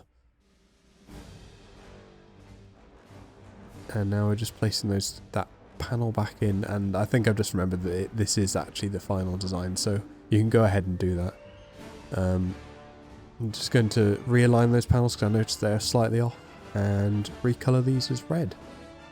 I also decided to make those red as well, because I think it just looked better. It made it more consistent. And we're just going to add in some extra detailing just on the edge here. This isn't actually on the Venator, but I just felt it was missing. It's a very straight line and there's nothing really breaking it up, and I think having little breaks in detailing like that is very important. We're just going to fill in the nose a little bit as well, because we're kind of missing that section. And I'm just struggling with aligning myself perfectly as always.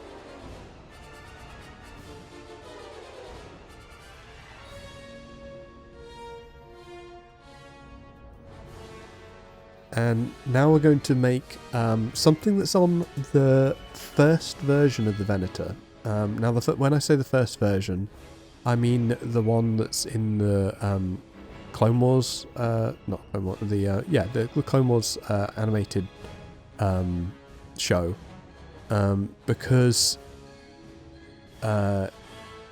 it basically has a kind of rather than the opening. What's the word? Hangar. Rather than the top opening hangar, it had just one port on the hangar.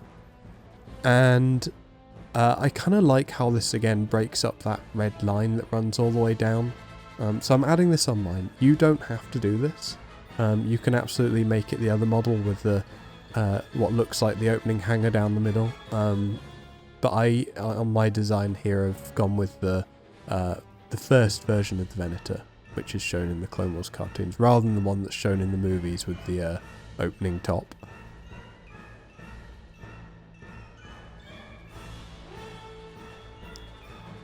Oh, sorry, I think I've actually got this the wrong way around. So actually, no, I think this is actually the one that's in the movie, and then the Clone Wars one was on the one with the opening top. So this is technically the second version of the Venator.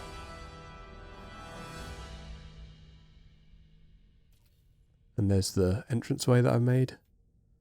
I'm just going to fill that in with some base panels. And I'm just going to try and make a kind of like, what looks like a kind of corrugating door, I guess. So I'm just trying to find the right block for it. And as always, I end up using the storage panel. It's such a useful, nice looking panel that it's kind of used everywhere in this build. And I feel sorry that it is everywhere in the build, but it just works. So just adding a little bit of an angle to those, just so they look like they can corrugate together. And leaving a little bit of a gap in the middle, just so it looks like it's partially open, or not even partially open, just looks like it could open. And I'm just going to fill in that edge because I was noticing there's a bit of light coming through. I'm just going to scale up a panel and sort of fit it in there, which does decrease the size of the opening, but doesn't matter.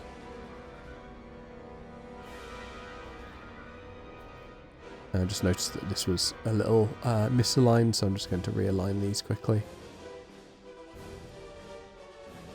I'm sure you placed them perfectly first time. And this is going to be just filling that little area in front of the not in front of the hangar, in front of the bridge, because I noticed that there's like a little bit of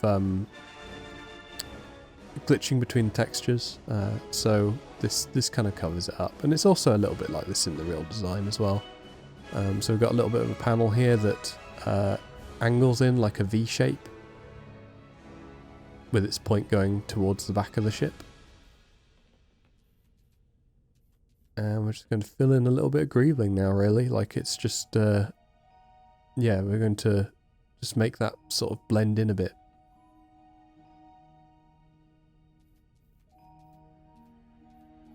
And now I'm just, there's kind of like these holes that go through to some more greebling areas on the ship.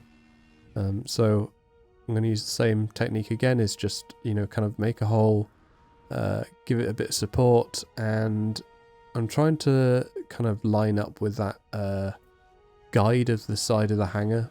You see that, like, I'm just showing that lines up like that. And then we're actually going to place a panel that is dead in the center of that line.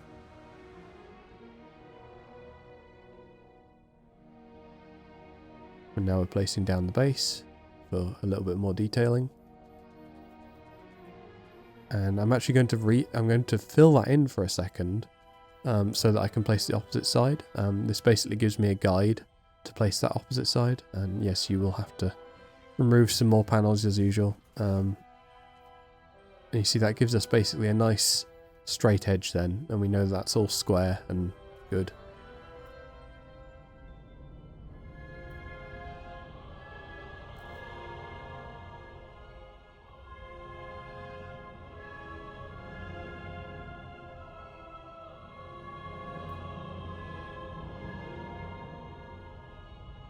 So now we're actually going to do the greebling part.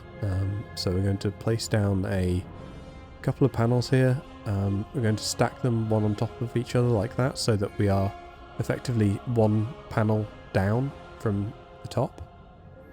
And we're going to place it in the middle actually, so that's the better place to put it. When you first start it, you see that I actually do it better on the opposite side. And I'm going to fill in that gap a little bit as well, but first we're going to do the opposite side. Give us that base panel. And I'm just going to go right up to the edge of that panel and align it with the hangar edge. You see the one dead in front of it. That gives us a nice square shape then. And now it's just kind of, again, enjoy making greebling. You know, don't don't worry too much. It's just meant to give a little bit of detailing, so you don't have to do exactly what I do, but if you don't have any ideas, you know, feel free to do exactly what I'm doing. There's no problem with that. These are actually, I've made these asymmetrical as well, so they're not the same on each side. I think sometimes it's nice to have a little bit of asymmetry on such a symmetrical ship. It kind of breaks it up a little bit.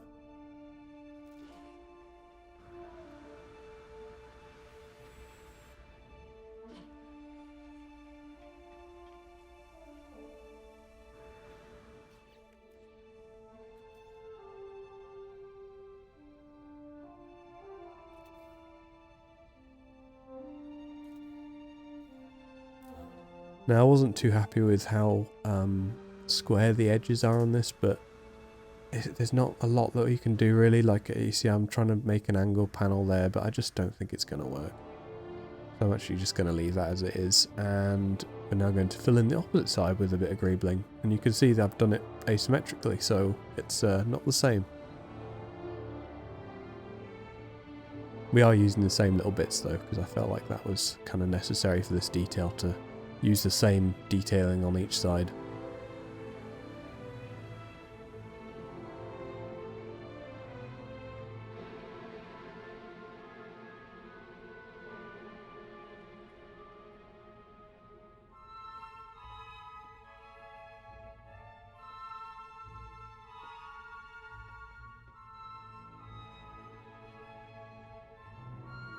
And you don't even need to worry about these being particularly straight either, because again, it's just a little bit of panel detailing. We don't know where it's actually going in the ship. It could be going off to something that's slightly misaligned from the actual angle of the ship, or it could be, you know, nothing really. We're going to now start greebling the kind of base for the not the cockpit, the command bridge, and so the way we're going to do this is I'm kind of freestyling this, and I realised that I wanted to add windows, but because they're on this face, I couldn't really think of a way to make them fit in, because I don't want to get rid of those base panels. Those base panels are perfectly aligned and, you know, they work really well. So I'm just now searching for what I could potentially use, and a lot of these are kind of like failures. I just don't think it's going to work out. But then I found this shelf panel, and I noticed that it has these kind of like blue lights that kind of flash on and off, and I thought, well, that's kind of window-like. So I then start filling in around them, and I'm trying to like kind of just fill in that little area there, and I realised that you can actually place panels inside of these storage panels as well, and that kind of hides them away, which is really nice. So I'm going to be using that regularly. Just seeing how big they could get. They could get very big. And now we're just experimenting with some other lights potentially. That one didn't work out. I didn't like that one. So I think we're going to continue on with this one. Yep. So we're adding another one down there. And another back panel for it. You have to place two of it to actually fit in, annoyingly, but it works.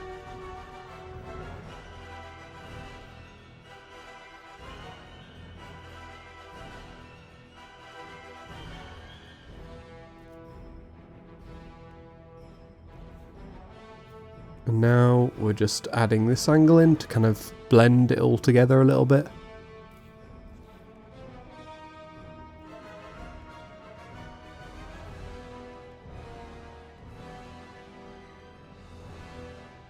And you can ignore this bit. I don't think I kept those. Yeah, they're gone. So now I'm just thinking about using this panel and then using a decal on top of it to kind of hide it. So I'm adding them there and there. I think I only kept the back one, maybe. I don't think I kept that front one because I found the pattern repeating too much. And I'm just using the 0 as a kind of way to cover it up. Yeah.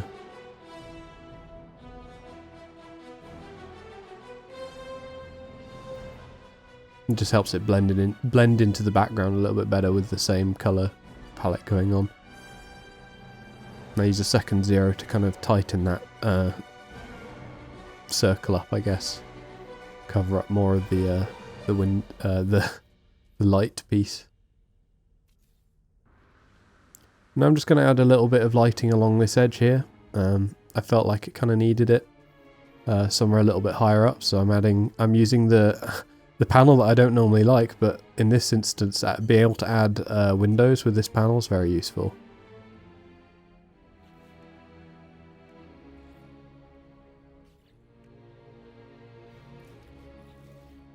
See, it's just a nice little subtle light going on the sides there.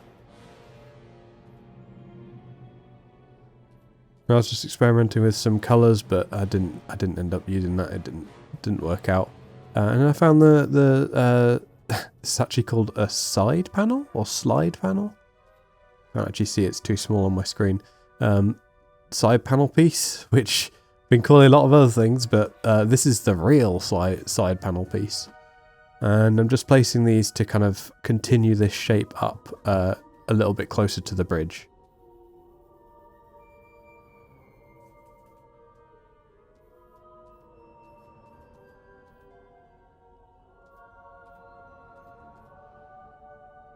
I'm just adding a little bit of detailing along the side just to break up that flat panel.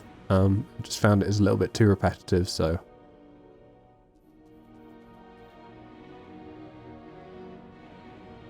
And a little bit more greebling up there.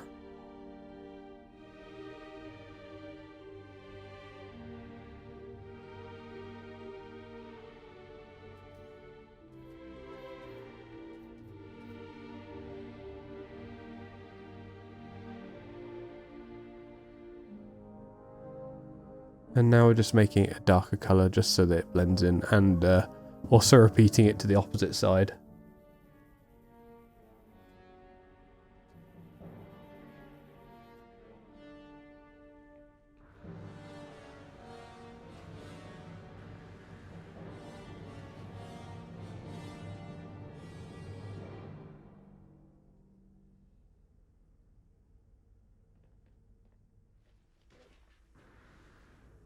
And just temporarily removing the decals because they get in the way of placing panels, and colouring other panels, which is quite frustrating.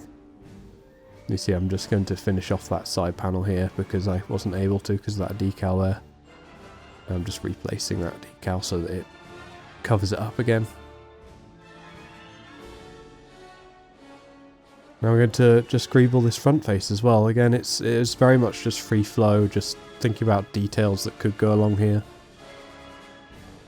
Some little fans, and I'm aligning those so that they face upwards. I don't know. Probably should have made that face down, but it doesn't really matter. It's just a detail.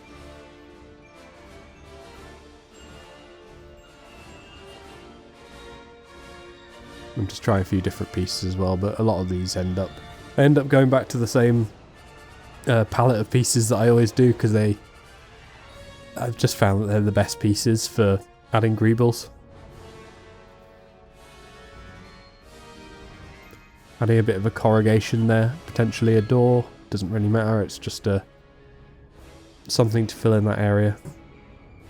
And we're adding a little window above that.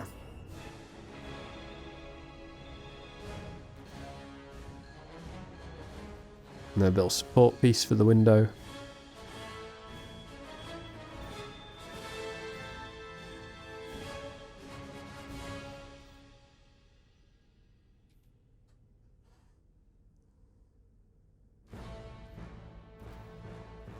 And now these are little detail pieces that break up the main flat panels.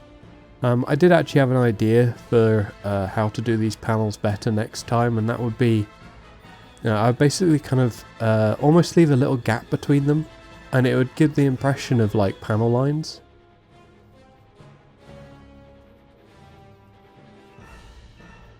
But this helps break it up. Perhaps in our next build we'll use the that technique to give it a little bit better panel lining.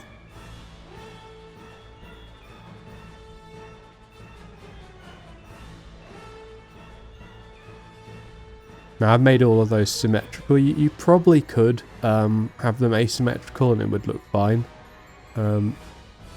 But I've gone with symmetrical this time. I think it just looks good on this.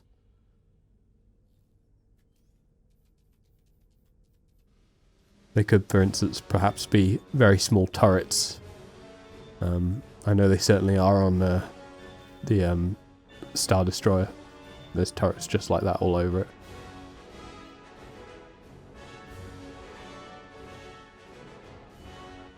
Now I'm just filling in that little area there that you see the red through, because I didn't like that.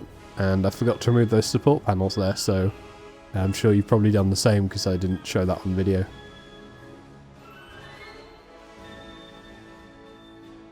Now I'm just thinking about that gap there and how I can fill it in.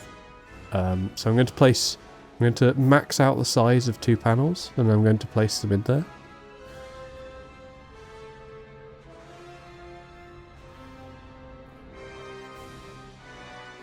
And that should fill in a large amount of the back gap and give us a base for our next clip, which will be, I believe it'll be filling that in.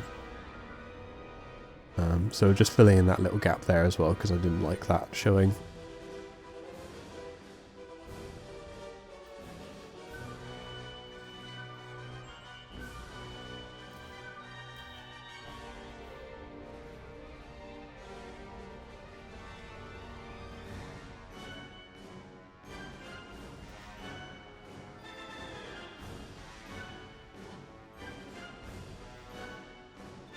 And on to the next clip. These next clips are going to be slightly out of order because I wanted to show this bottom bit being filled in first. So we're just going to add in some greebles basically along here and just kind of cover up some of the extra space that we left because this is on an angle due to how the panels get wider at the back. So yeah, we just got to fill in that area basically, and I'm just adding in kind of little bits of detail, little bits of things that could look like they could be to do with engines, and I'm just trying to cover up the kind of light panels as well along those sides. And we'll also have a second clip where I'm covering up some more panels on the bottom. But this is why I mentioned before earlier on in the video, probably about 2 or 3 hours ago, but that I said that you need a home base on a planet because you need to be able to do this. And all you do is basically hover your ship above the home base, and you hop out of it. You get out of your seat, and then you jump down to the planet, leaving your ship flying above the home base. And that allows you to use the home base's building system to actually build on your ship. And this is quite a good technique actually, so I might use this more in the next coming builds. The only downside of it really is that the ship kind of floats around a little bit as you're trying to place, so you can't be as accurate, I don't think, as when you're in the hangars. But it's useful for doing these little details. And here we go, here's the clip where suddenly a storm comes along as I'm trying to place all these panels, so I'm sorry if this isn't too visible, but I try to keep it quick. I'm basically just filling in those little areas where there's extra light showing through. And there we go, that's all done. And now I'm just doing a little repaint of the back end, because I noticed that I left that as red. So you see I've gone with, it's kind of like a grey and like maybe a slightly purpley darker grey. Yeah, I'm sure you saw it on the video, but it's there isn't great paint colours for making like just a grey piece with those pieces, because they have a coloured bit on them.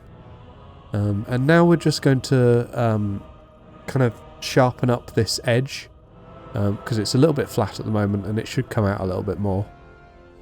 So I'm placing these down at roughly the same angle as the hangar, the side hangar angle. And then I'm going to fill this in here. I'm not actually going to use a piece like this. I'm going to rotate it 90 degrees like that. And then I'm just going to fill it up with these. And this actually looks quite good. It kind of looks like fins, which is quite cool. And we do it on the top as well.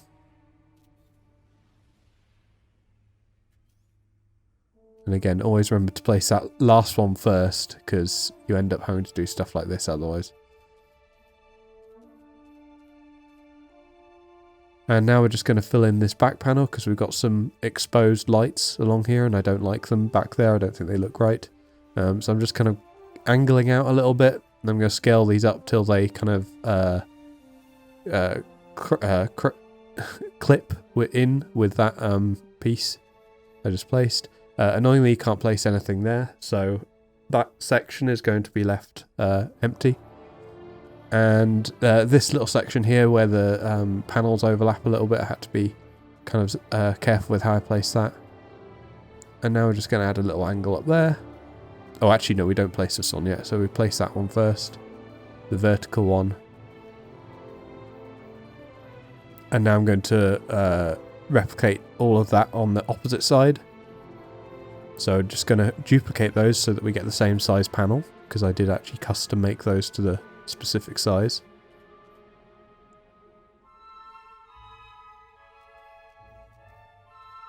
And now we're just going to carry that same detail along, right down to the bottom.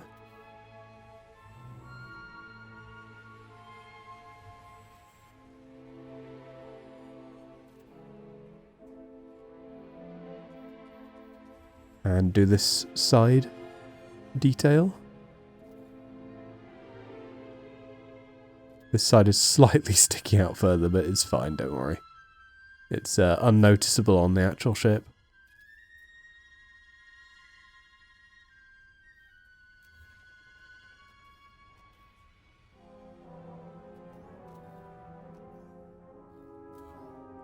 And now we're actually finally going to fill in that little section there, and then do the same on the opposite side as well.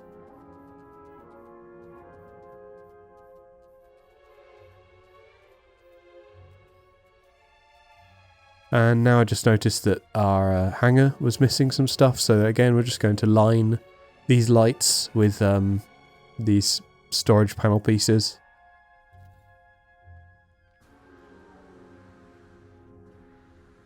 And this just kind of tightens up the hangar and makes it look better, honestly, from underneath.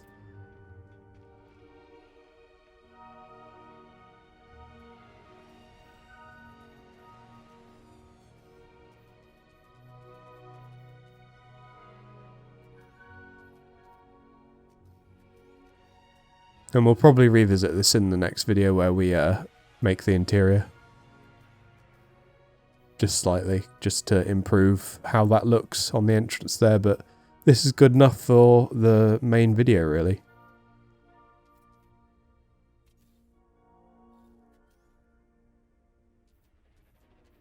And that's basically it, I believe.